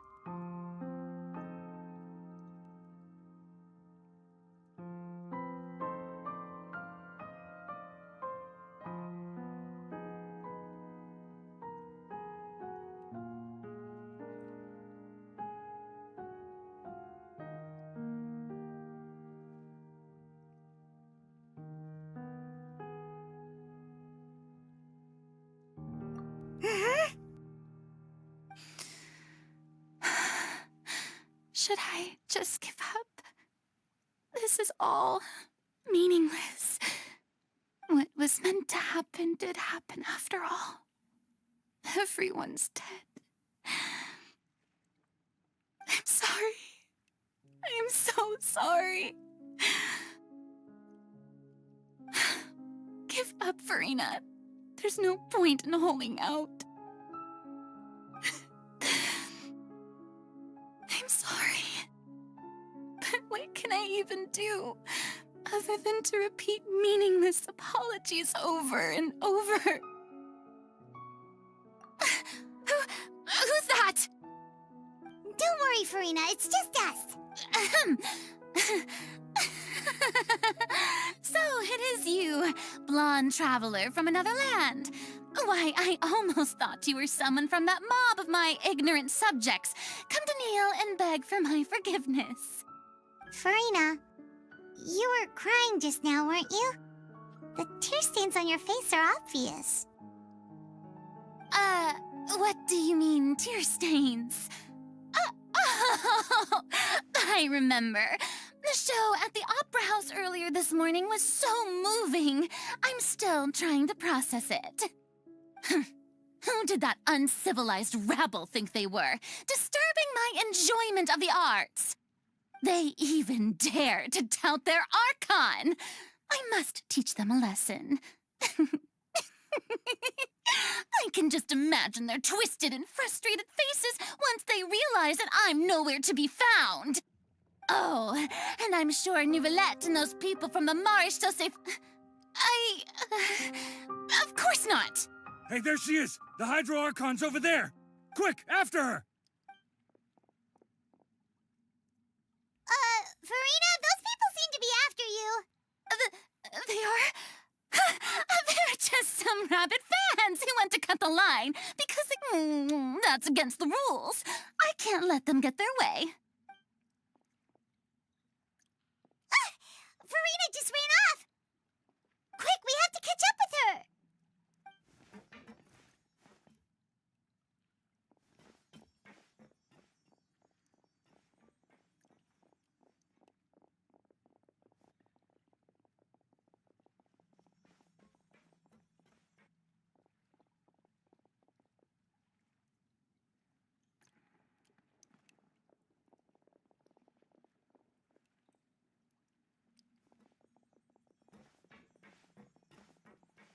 This should be the place, right? Hey, Farina! There's a good hiding spot over here. Quick, come to Paimon before the rest of them catch up to you. What is this place? Hurry, they're almost here. Fine. I suppose haste is warranted. Lead the way.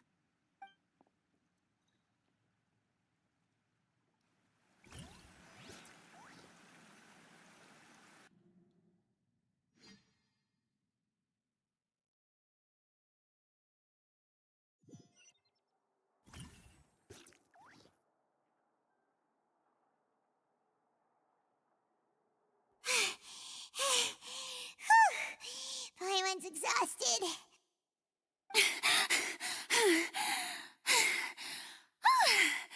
I'm so tired. I totally thought they had caught me. No, I mean, I merely gave in to the sheer enthusiasm they displayed. You're right. Yep, that's a good girl. What's happening? The ground's shaking. Is it an earthquake? Yeah, a quake of this kind preceded the flooding in Poisson, didn't it? It can't be. It's happening again. Well, there's no need to worry too much about that. Nouvellette's made some emergency plans, so the evacuation should go a lot smoother this time. Yeah, I hope you're right. But the people of Poisson, they've already...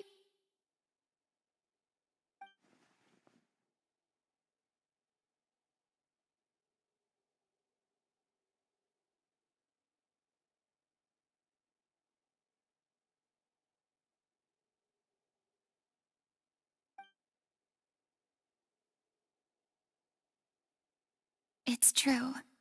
I've been investigating the prophecy for hundreds of years. I once had informants all over Tevat, searching for clues and feeding information back to me.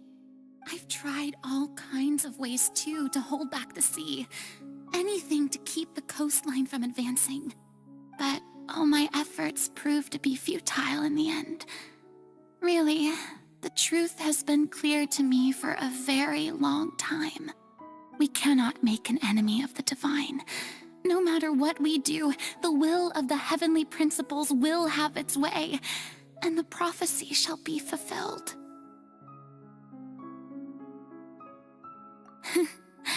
Give up. I do love the sound of that phrase.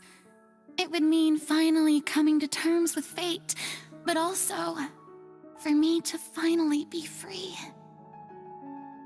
Indeed, I've thought about giving up so many times, especially after we almost lost Poisson. Fate is really unreasonable, isn't it? It has no heart and obeys no rules. The prophecy has only just started to come true, and so many people have already lost their lives. But just now, it all became clear to me. I still don't have the right to come to terms with fate on behalf of everyone else. As long as the final moment hasn't come, it's still not too late. Don't worry. I will keep hope alive for everyone until the very end. Well, that's enough for now. I got the impulse to play the stricken maiden, but honestly, considering my rank and station, that wasn't a good fit at all. Don't take any of what I just said seriously. How could I possibly let Fontaine fall to the whims of trivial prophecy? Come on! Paimon could have sworn you were actually being honest just now.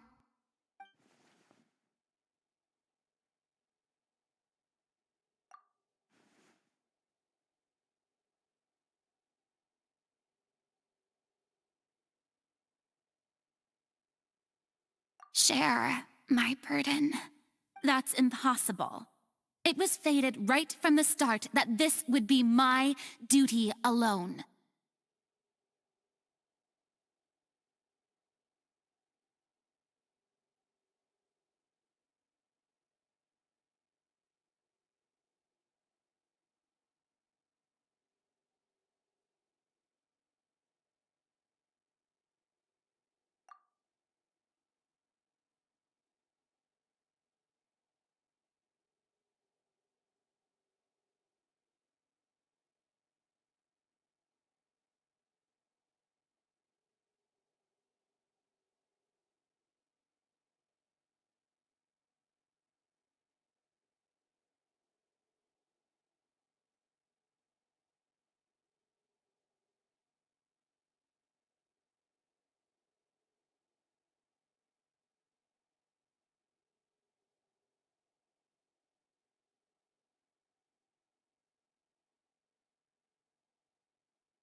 A witness. Yes, I've heard that you came to Tevat from beyond the stars, yes. In other words, you never belonged here. And if Tevat is, in its entirety, a show on a stage, then you're just a spectator, aren't you? If that's the case...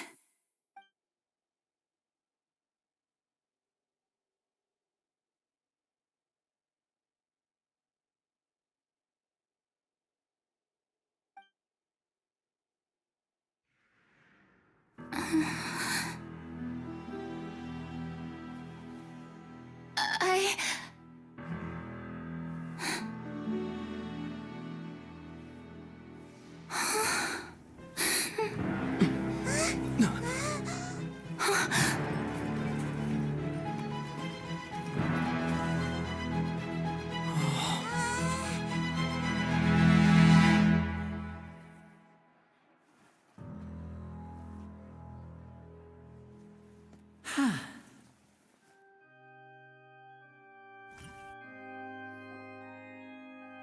Ladies and gentlemen, this concludes my opening performance. Now, without further ado, we may proceed to the trial of our god. So this is what it is. Yes, you deserve praise for the effort you took to raise the dramatic stakes. Do not forget, however, that I am Focalor, the god of justice, the embodiment of justice itself. Does it not strike you as even the least bit absurd to bring the very concept of justice to trial? May I interpret these words? as your refusal to stand trial. In that case, you will have the opportunity to defend your honor through a duel. You would draw your blade against a god?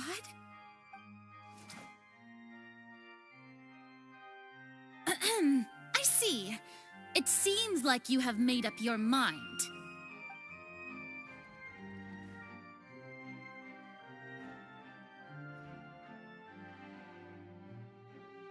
Paimon can't believe it. She just surrendered. What the heck is going on? Did I just see an archon surrender to a human? Wow, how utterly humiliating. Lady Farina, what is the meaning of this? It would seem that there has been a misunderstanding. To be clear, the raising of both hands is not always an indication of surrender. Looking for excuses again, huh? I raised my hands just now to indicate my acceptance of the trial. No duel shall be necessary. I will admit that I've been running away for a long time. I'm sorry, everyone. I was unable to protect the people of Poisson. It is my duty to stand trial for my crimes. You are not the only ones to be disappointed in me. I, too, am exceedingly disappointed in myself. But now, it is time for the Hydro Archon to show you her courage and resolve. I, Farina, will use this trial to show the world the true meaning of justice! This time, I will protect you. Applaud and rejoice! One of the most outrageous and fantastical arcs known to the opera epiclese is now unfolding before your eyes. Mark my words, this shall be one of the most exhilarating and brilliant shows ever to grace the stage of Fontaine! The trial of the Hydro Archon, Focalor, will now begin! Woohoo! Oh, now we're making history! Why does it feel like Farina just took over the whole thing? Like, come on! Didn't she just get forced to stand trial for her crimes? Also, even though she's still acting super dramatic, she is taking this seriously this time, right? All right, then. Who will be my opponent in this trial? The court asks the prosecutor to please take the stand.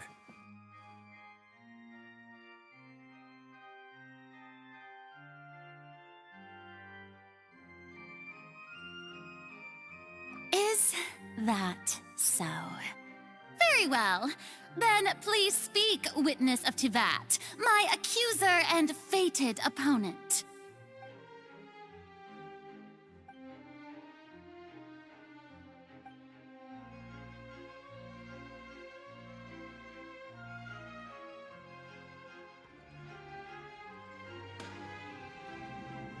Also, please allow me to ask, as a final question before the trial begins.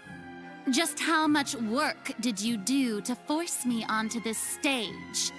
Well, we did do a lot of prep after the meeting that day.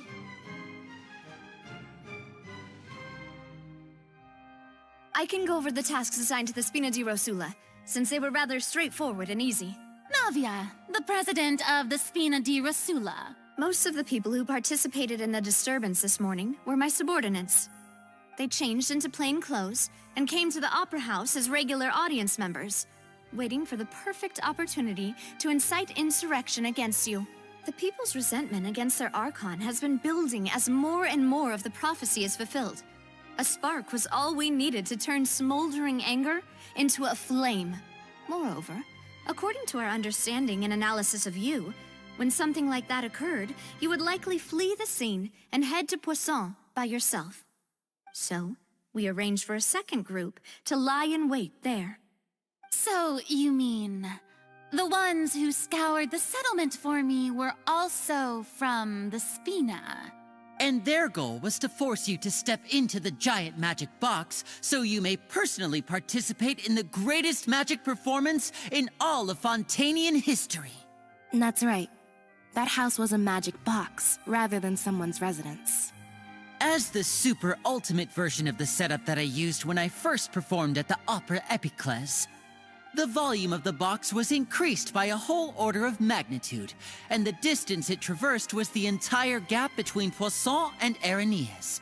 Its cargo, of course, was an archon instead of a human.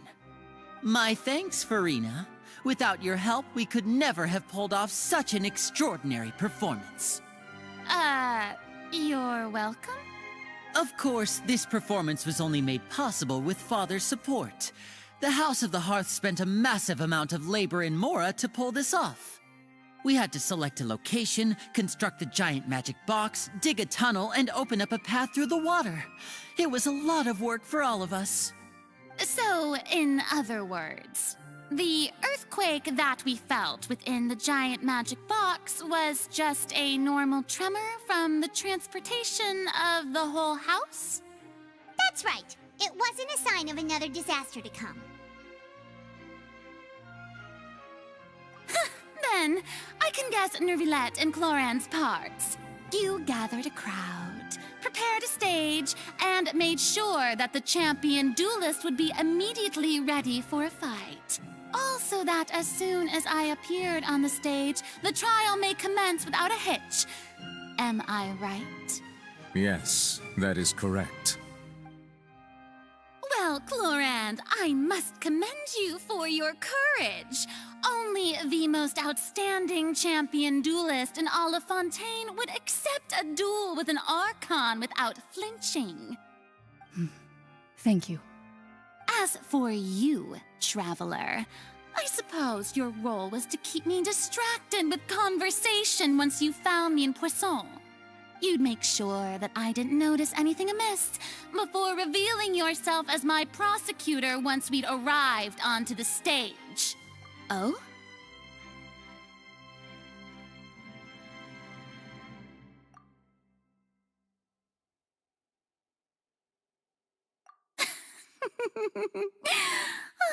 Is that so? Then... it's fine. It matters not. What's done is done. The stage is already set, so there's no reason to disappoint the audience. Let's see this trial through to the very end.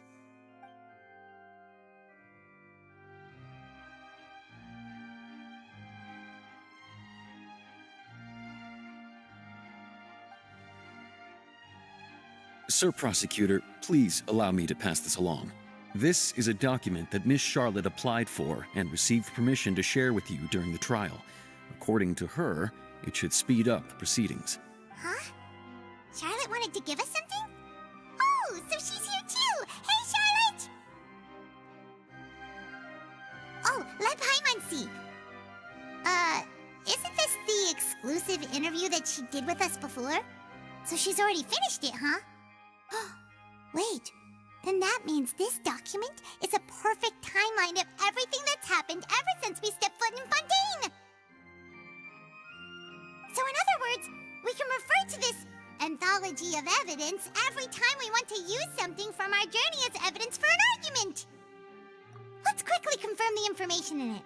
Just think of it as a refresher, alright? You defeated the Hydro Archon in the very first duel you took part in at the Opera House. That's one for the history books, all right.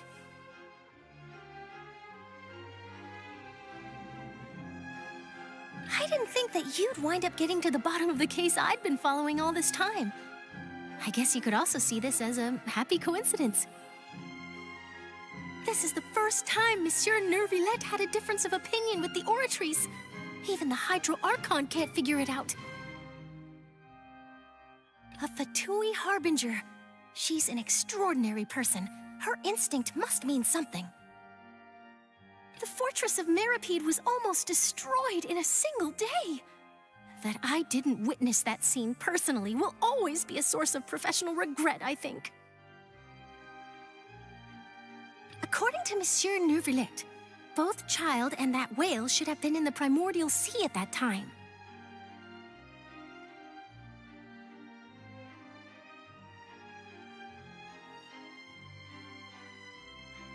I nearly lost my awesome friend Navia.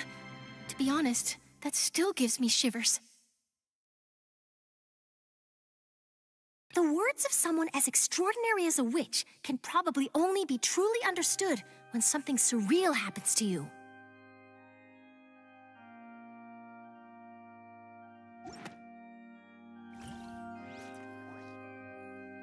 The prosecution and the defense are both in position. The trial shall now begin. Oh, come on, Nervylette. There's no need to repeat all the unimportant legalese. Just fast forward to the part where the prosecution lays out my offenses. As the defendant and the lead actress of this performance, I still haven't even been informed of my supposed guilt in all of this. Of course, it is only natural for humans to struggle to understand the actions of a god. However, you will need more than that to convict me of a crime. That's true. But my charge here is unrelated to your conduct as an archon. Instead, I would like to charge you as a fraud who's never been the archon in the first place. Wait, what was that? Lady Farina's a fraud? Hey, I came here thinking that we were going to try the Hydro Archon for forsaking her duty, but did I hear that right? She's not our archon at all? Charge accepted. Lady Farina, do you plead guilty to the charge? Lady Farina. I plead not guilty. How can I be guilty? There is no way that I, Focalor, otherwise known as Farina de Fontaine, a member of the Seven and the Regina of all waters, kindreds, peoples, and laws of Fontaine, could be anything other than your true archon. Yeah, even though Lady Farina can be rather eccentric, isn't it going too far to doubt her very identity? Yeah, I've never questioned her identity either.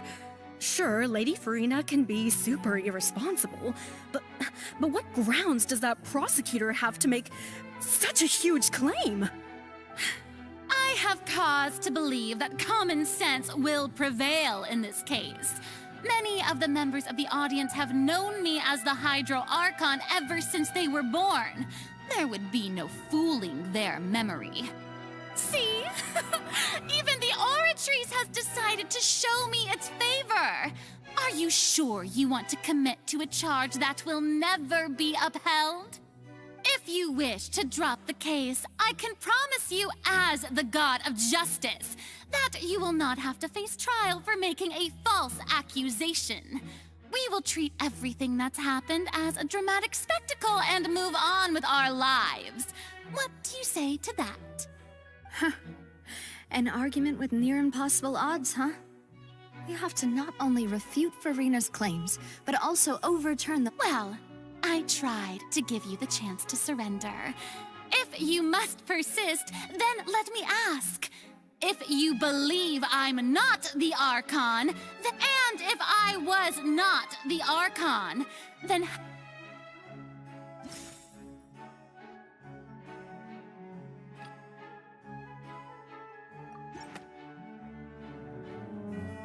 First of all, you may be a member of another long-lived race, which would allow you to naturally possess an extended lifespan. And second of all, even if that wasn't the case, there could be other ways to extend your life. Who gave you that idea? Was it the knave? You'd sink so low as to use a harbinger— A curse? I once thought it possible that the aura of an Archon might naturally resemble a type of curse.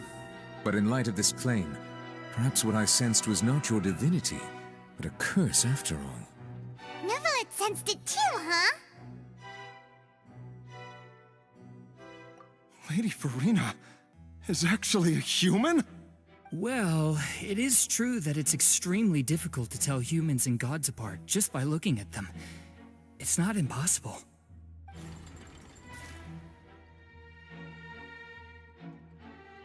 Well, Well, don't start celebrating too early now. Even if I have been carrying a curse like you said, how does that prove that I am merely a human being? Besides, everyone knows that the main difference between a human and a god is the possession of authority. Gods can do what humans cannot. That's why they're worshipped as gods. For centuries, manifestations of my authority have served the nation of Fontaine. One need only to turn their eyes towards the Oratrice Mécanique d'Analyse Cardinal in this very opera house, or consider the endemnitium that is used in every aspect of life.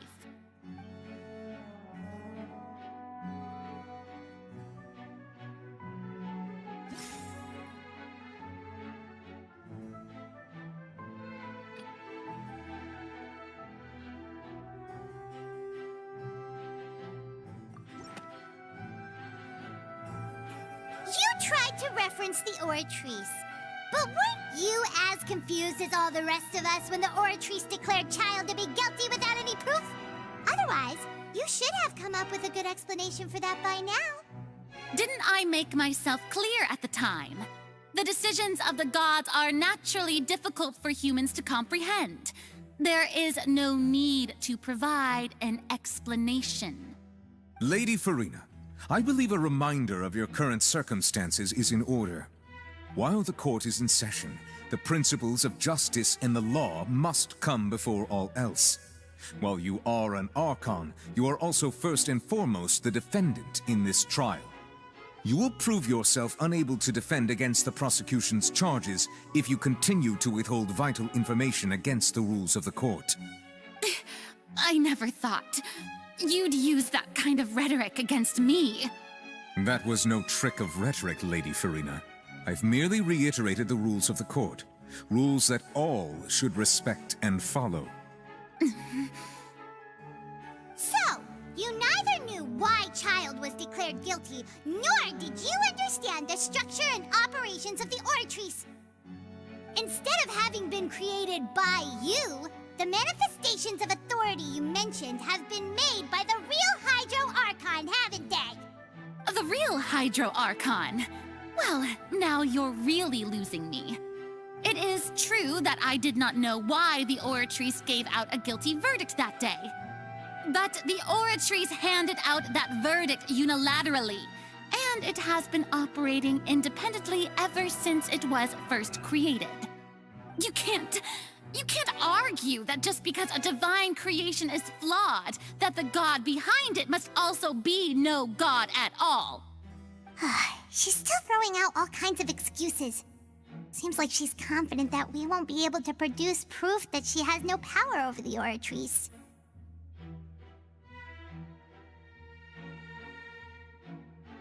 My power as an Archon. There are many ordinary citizens in the audience. How can I just carelessly demonstrate the formidable power of an Archon? If that poses a concern, I'm prepared to extend my protection to the audience. You don't need to go that far.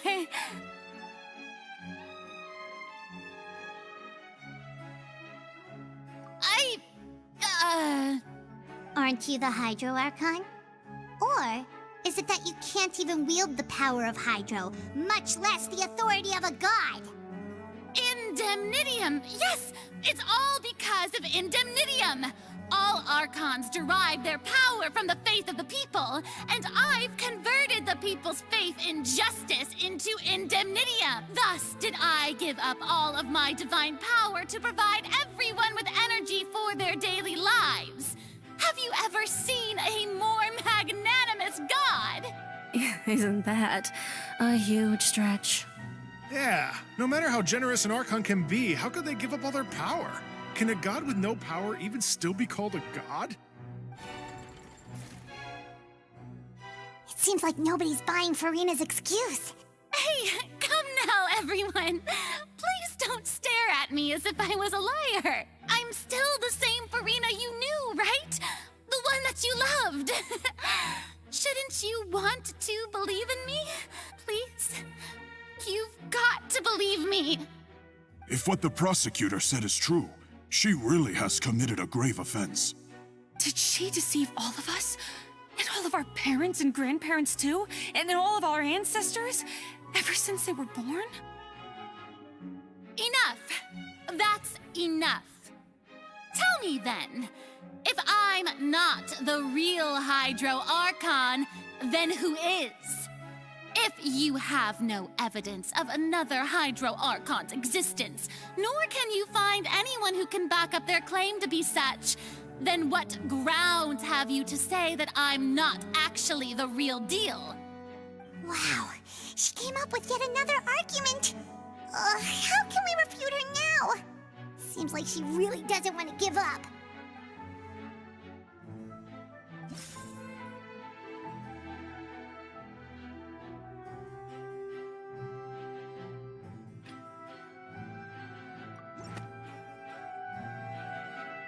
That doesn't sound right.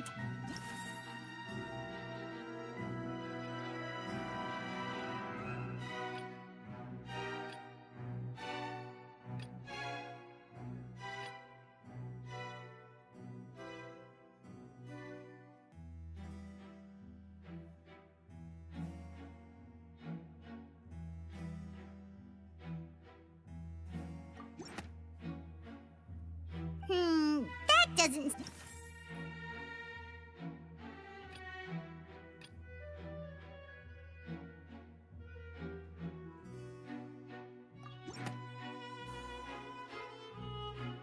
It has been established that all Fontanians can dissolve in water from the primordial sea. And that means... Since you insist on claiming to be a god and not a human, then there's a method that you can use right here and now to eliminate all suspicions of you being the latter. Miss Navia, please apply to serve as a temporary attorney for the prosecution before addressing the court. Though you act in partnership with the prosecutor, you must still adhere to proper procedure. Super sorry, Monsieur Chief Justice. I swear this really will be the last time that I'll speak out of turn. Now, I've brought some seawater from Poisson. As everyone knows, a massive flood struck the area not long ago, taking many lives, including those of some of my closest friends. So, Miss Farina, would you dare to touch some of this seawater? If we are to believe that you are indeed the real Hydro Archon, touching this seawater would have no effect on you. All it should do is strengthen your case. But if you don't dare to touch it, then we would have basically proved the reverse. Oh, and I must remind you that after the disaster at Poisson, nobody wants to see any more people dissolve. I do hope you'll act prudently and choose the simpler path of admitting guilt. Navia from the Spina di Rosula. The Spina has governed Poisson for many years. I guess her suggestion is valid. If Lady Farina is indeed just a human, she's probably Fontanian like all the rest of us. Would she really dare to try?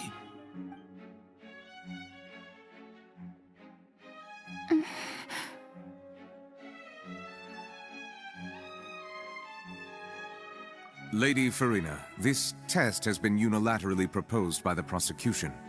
As it falls outside the realm of standard court proceedings, you possess the right to decline participation. Well, of course he had to tell her that. But refusing to participate is basically the same as a confession of guilt. She's just staring at the water without saying a single word. It really... What's going on? Is she really planning to... Due to the inherent risk of the test, Lady Farina, you may... What? Hey!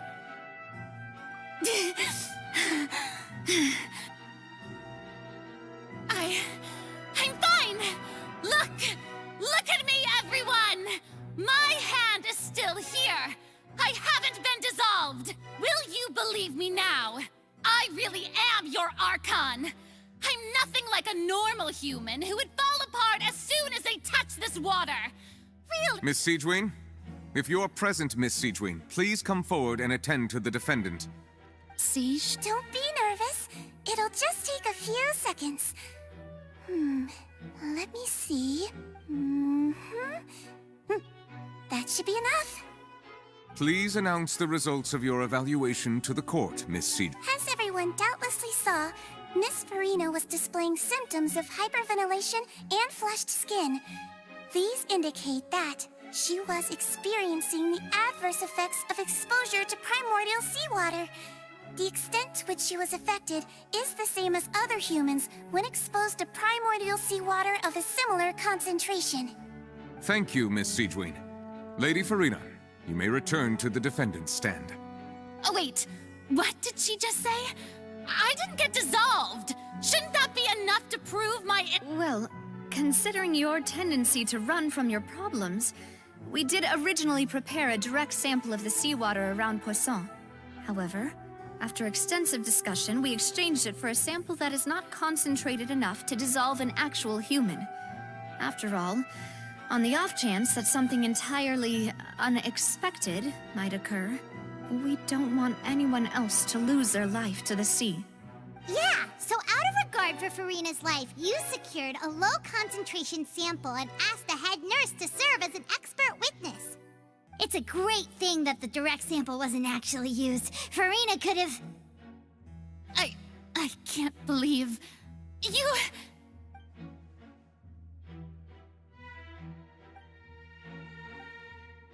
Listen to me, everyone! Please don't give me such cold and disdainful looks!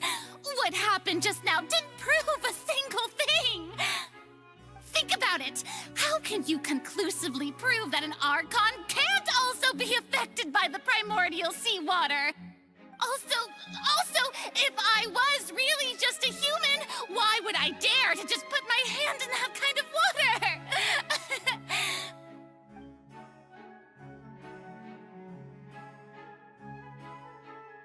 Please, anyone, just listen to me! I swear, I really am your archon!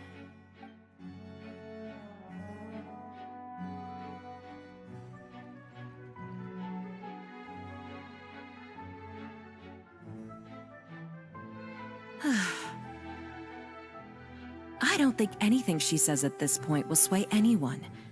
The odds are just too stacked against her now. With all the things that have been said, Paimon doesn't think there's any way left for Farina to win. I believe the time for arguments and presentation of evidence has come to an end. If there are no objections, we will move on to the final judgment.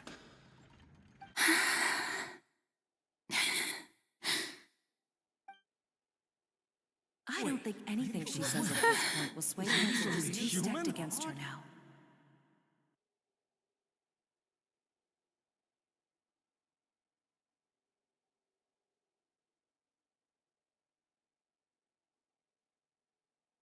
In my capacity as Chief Justice, I shall now render judgment on Farina's misrepresentation of herself as the Archon of Fontain.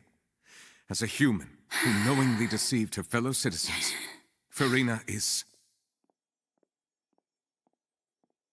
guilty.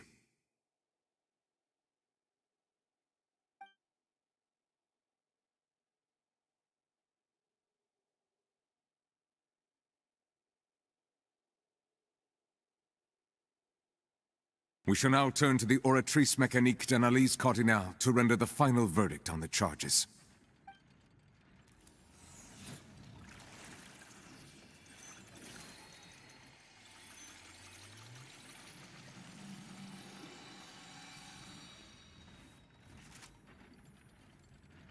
According to the judgment of the Oratrice Mécanique d'Analyse Cardinale, Farina is... Well, what's wrong? What's the Oratrice's verdict? No, the Oratrice also displays a guilty verdict. Isn't that correct, then? However, the exact wording of the verdict is thus. The Hydro Archon, guilty, to be punished via the death sentence. The death sentence? That's actually one of the available sentences? I've always thought that it was just a myth.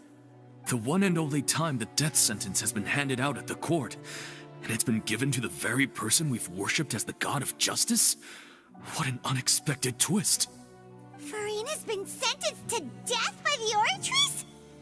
We just wanted to use the trial to show her the seriousness of things so she'd tell us the truth. How did things escalate this quickly? This outcome is indeed quite strange. According to Fontaine's current definitions of justice, as well as its recommendations for criminal sentences, is this sentence really appropriate for the crimes that have been committed? Yeah! Even Fauché wasn't sentenced to death by the Oratrice. You know, the real evil mastermind behind the serial disappearances case. Indeed. Not only is Furina's sentence overly excessive, the very point of our trial today was also to prove that Furina has never been the Hydro Archon in the first place. But now, the Oratrice seems to have deliberately invoked the title of the Hydro Archon. What does this mean?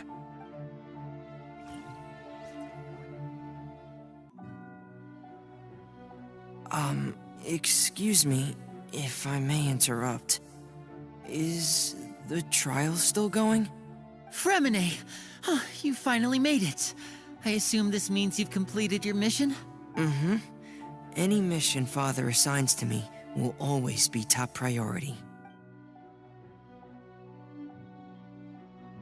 Is that the first prophecy slate? Huh. So the knave privately arranged for Fremine to try and find the missing slate. I looked everywhere and finally found it at the bottom of the sea. It took me a long time to get around some dangerous stretches of water. But has the trial already concluded? Then doesn't that mean I've come too late? Oh no. Father will be disappointed in me. Thank you for your hard work, Mr. Fremine. Please allow me to review the record left on the slate. Traveler, I believe that you have already seen the other existing slates, and would like you to come here and confirm their contents.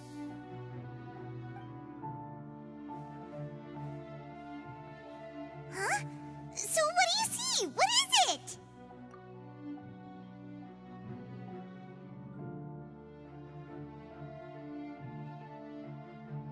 I believe I have now made sense of the Hydro Archon's crime. It has to do with Fontaine's lost history. Huh? Isn't the Hydro Archon just guilty of deceiving her people? Oh, wait, no, that's Furina, and we've already proven that she's not the Hydro Archon. So when you say Hydro Archon, do you mean the real Hydro Archon we've been kinda talking about? In truth, everything that you've encountered in Fontaine up until this point can be traced back to the contents of these stone slates. However, I'm uncertain as to how much sense they currently make to you. Okay, let's try to recall the contents of the other 3 stone slates. Paimon will do her best to help you remember.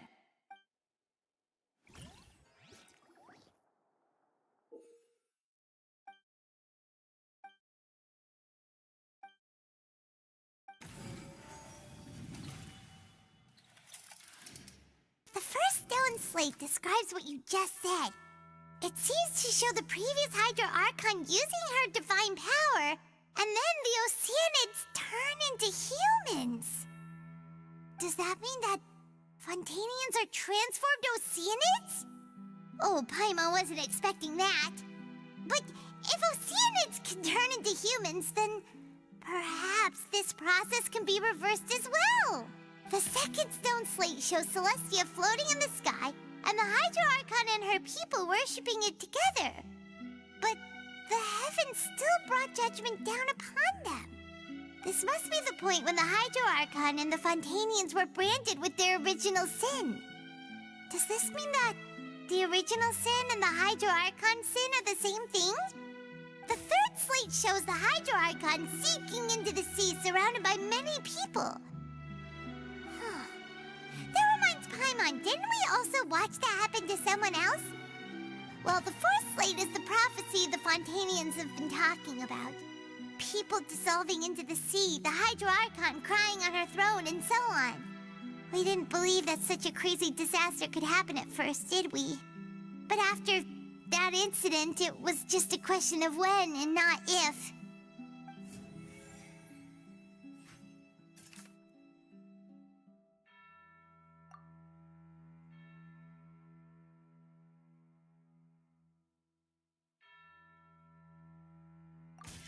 We know from the case of the serial disappearances of young women that Fontainians can be dissolved in primordial seawater, and the first stone slate tells us that long ago, the Hydro Archon used her power to turn Oceanids into humans. This might be the reason that Fontainians can dissolve.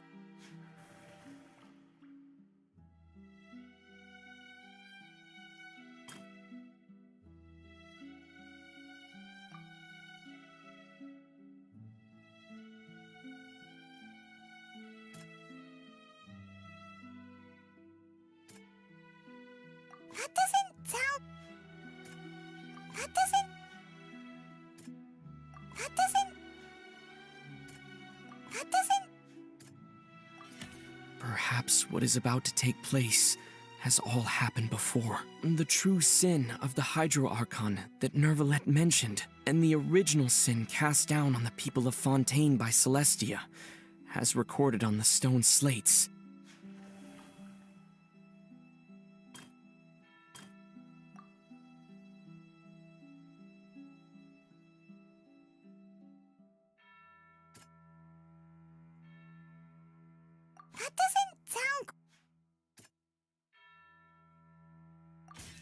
It's not as simple as falling into the sea. When Navia fell into the sea, her consciousness was subjected to judgment. The stone slates show the people gathered around the Hydro Archon in the sea. Could that be alluding to the same thing?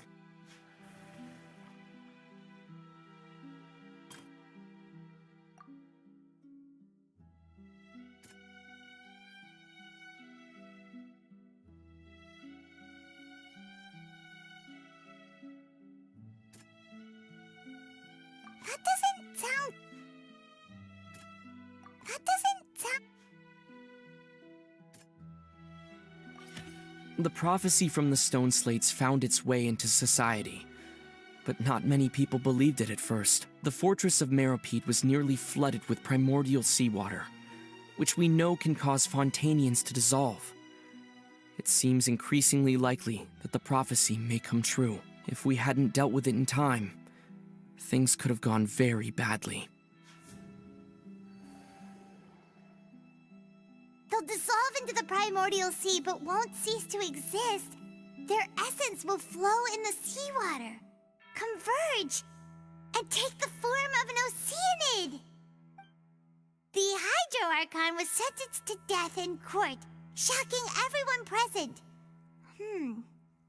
Perhaps this means that her sin was actually Fontaine's original sin. Navia fell into the water inside those ruins, and she nearly dissolved. She was surrounded by the people of Poisson in a court within her consciousness, and was forced to take part in a trial meant to make her stay. The eruption of the primordial sea at the fortress of Meropide was the surest sign that the prophecy was about to come to pass no matter what. The stone slate's contents can all be verified by recent events. If we combine what we know together, loads of truth should come to light.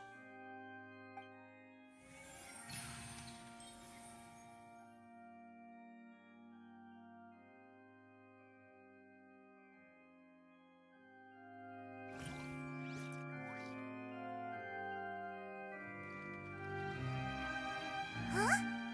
Oh, Paimon gets it now! So that's how you can make sense of it.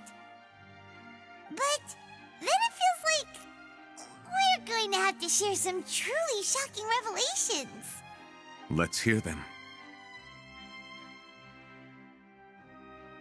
Incredible. Linny, did you hear that? We're not real humans.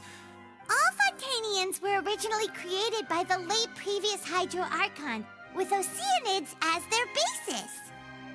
The evidence for that can be found in how only Fontainians could dissolve in primordial seawater, and how all the girls Vacher dissolved were also turned into Oceanids. Oh, and according to Navia, when she was about to get dissolved, she also saw everyone gathered around for a trial, all of them in the shape of Oceanids. Indeed.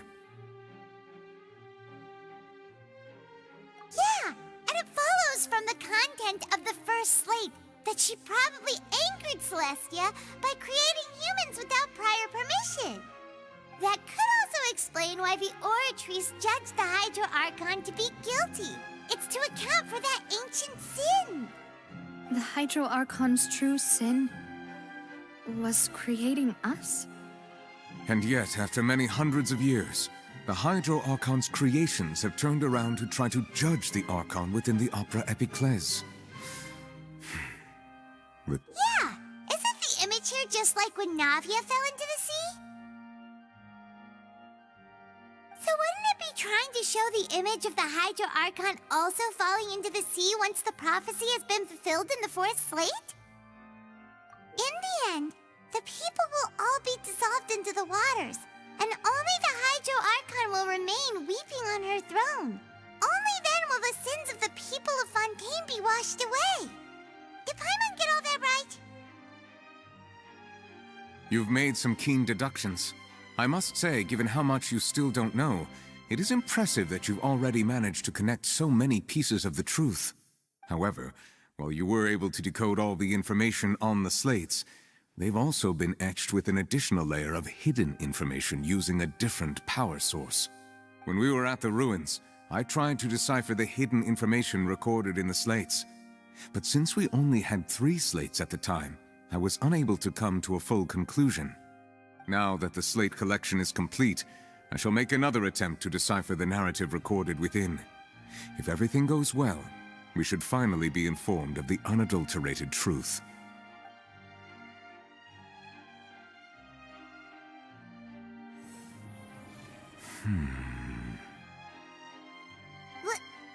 Well? Did you get it? I believe I should share this truth not only with you, but with all the people of Fontaine as well. I will try to briefly summarize it for you.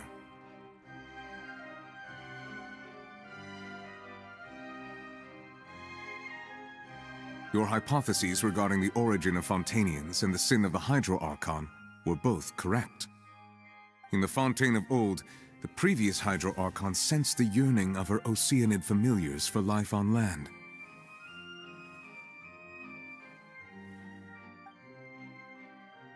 The Oceanids were enamored with the beauty and romanticism of human beings, and wishing to have those experiences for themselves, expressed to the Hydro Archon their desire to become of a similar kind.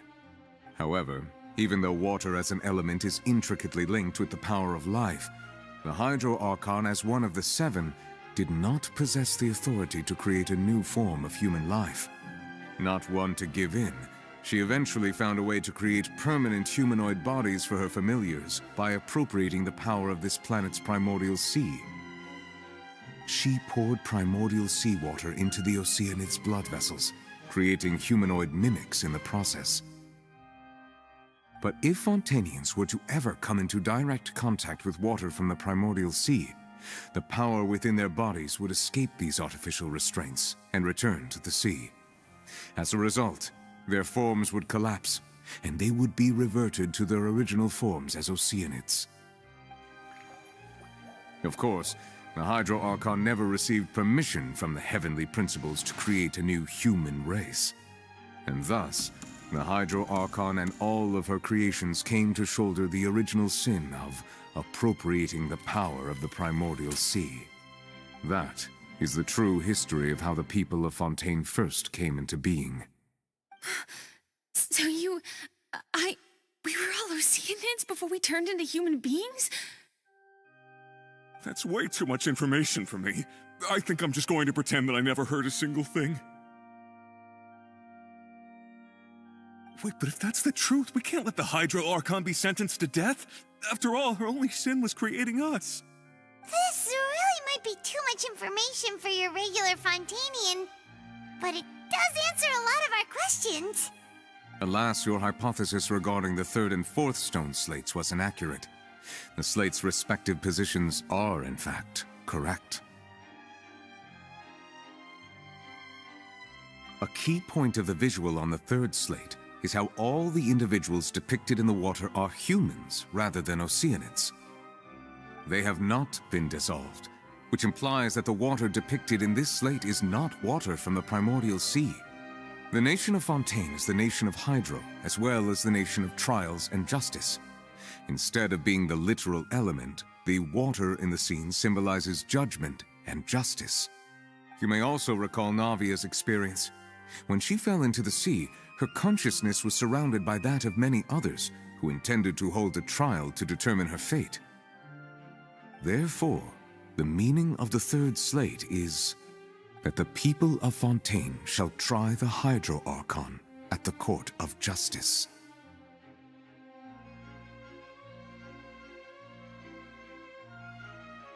Yes, it refers to our present situation. I think I'm following now. So, what you're saying is, even though we decided to put on this trial to avoid fulfilling the prophecy, in truth, everything we've done has happened exactly as the prophecy foretold. So now, it seems, we're the ones making sure it comes true. What should we do? Huh. No matter what, the prophecy will be fulfilled. Is this what it feels like to be a prisoner of fate? If that's the case, does that mean the scene in the fourth slate will also be fulfilled soon? Traveler, I would like to point out another small fallacy in your deductions. About the fourth slate, you probably thought that the eruption of primordial seawater beneath the fortress of Meripede served as the surest sign that the prophecy was about to come to pass, yes? However, I believe that rather than being a sure sign, that eruption could in fact only be a small warning of something far worse to come. As for the root cause of the catastrophe, I believe you've already encountered it once before.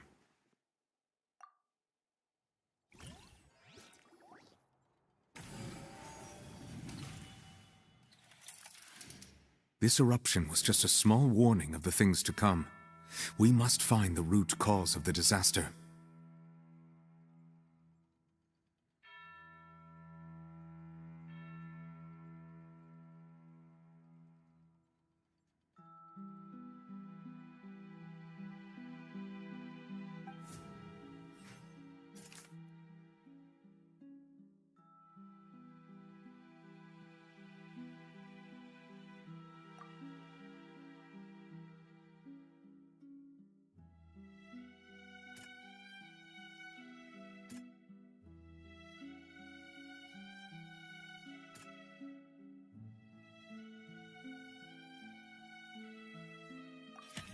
It was both dream and reality. If we're talking about a true culprit, that could only be that thing inside the primordial sea, right? The truth, the original sin, the trial, and the root cause of the disaster.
It's way too close!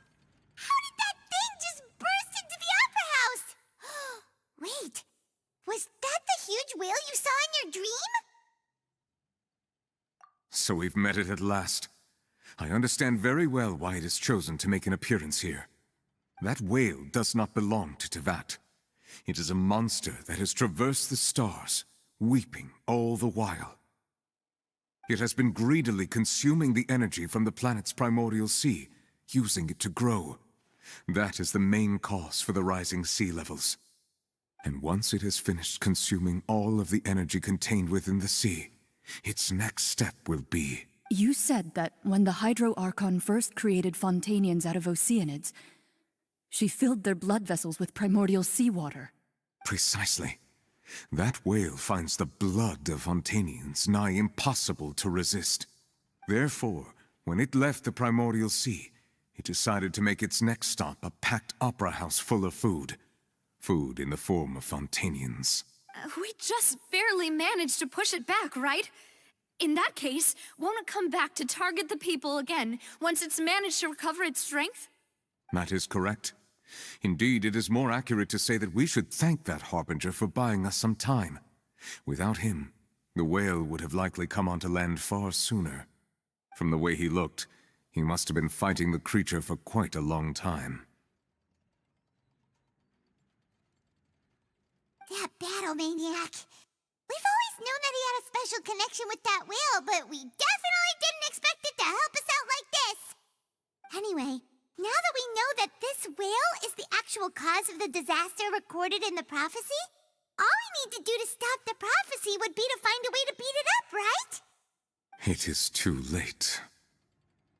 It had already absorbed too much of the primordial sea's energy before we could notice it.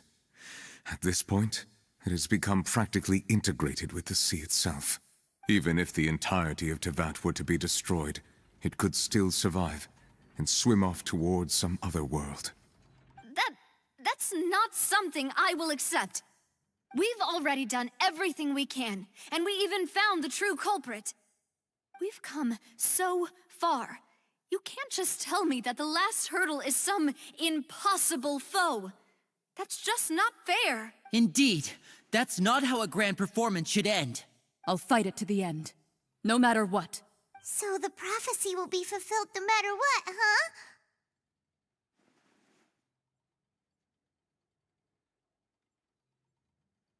The prophecy. Yes, what has been prophesied will be fulfilled. You may view such things as the history of the future.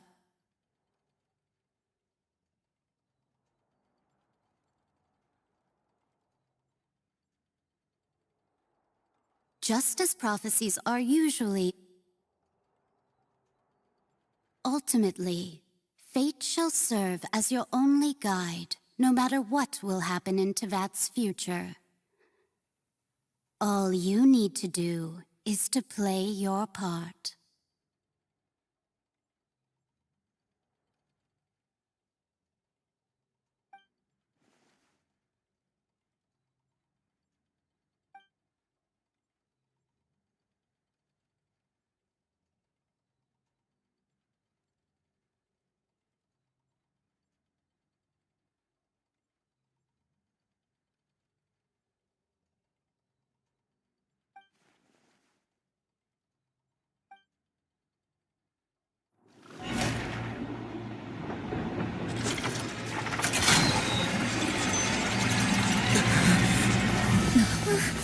What's happening with the oratories?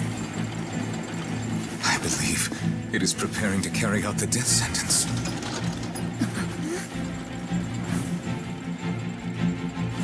Farina!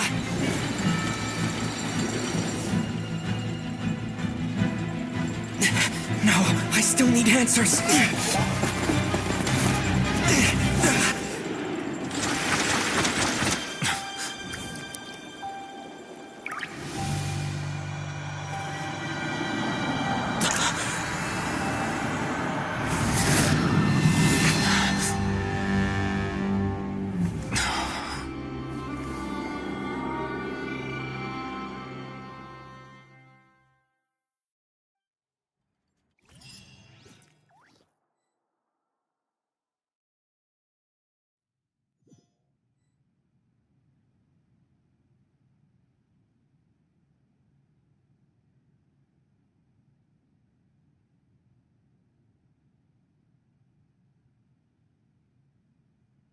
You.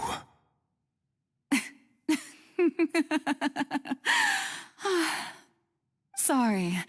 That shocked expression on your face is just too amusing. I couldn't help myself. You are not Farina. Who are you? The sweet sound of bewilderment. Marvelous. A sure sign that my attempt to deceive everyone was a resounding success. But to answer your question, I am Focalor. You know, the god. Focalor. Why did you deceive us? Oh, that wasn't my goal, of course. Goodness, no. But I had to fool everyone else too, if I was to stand any chance of deceiving the heavenly principles. Deceiving the heavenly principles? It's all because of that pernicious prophecy. Dreadful, wasn't it? Everyone doomed to dissolve. Fontaine condemned to be flooded. One was not amused. In fact, one was positively bemused when that problem was thrust upon me by my dearest predecessor. That's the former Hydro Archon Egeria for the uninitiated. It hardly gets more disastrous than a preordained national catastrophe, now does it? She knew full well that the prophecy would surely come to pass. And as one of the seven, she also knew full well that one defies the heavenly principles at one's peril. So yes, as you have no doubt surmised, it was a rather impossible situation that I found myself in. I spent a terribly long time mulling it over, alone on the ocean floor. And I was almost growing barnacles by the time I finally realized there was only one possible solution to this confounding conundrum. I had to outwit the heavenly principles, allow the prophecy to be fulfilled, ostensibly at least, while saving everyone at the same time. I'm a genius, I know. I can only assume that's why Egeria chose me as her successor. Although, looking back now, it was hardly the inheritance one dreams of. Between the task of saving the nation, the quotidian duties of the Hydro Archon, and not to mention the original sin of creating a new race of humans, I dare say she left me quite a colossal mess to clean up. But one can only play the hand one is dealt. I did not choose this, any more than I chose to be one of her Oceanid familiars. So you were also once one of the Oceanids, transformed into a human by Egeria's hand. Yes, I was. I always dreamed of becoming human.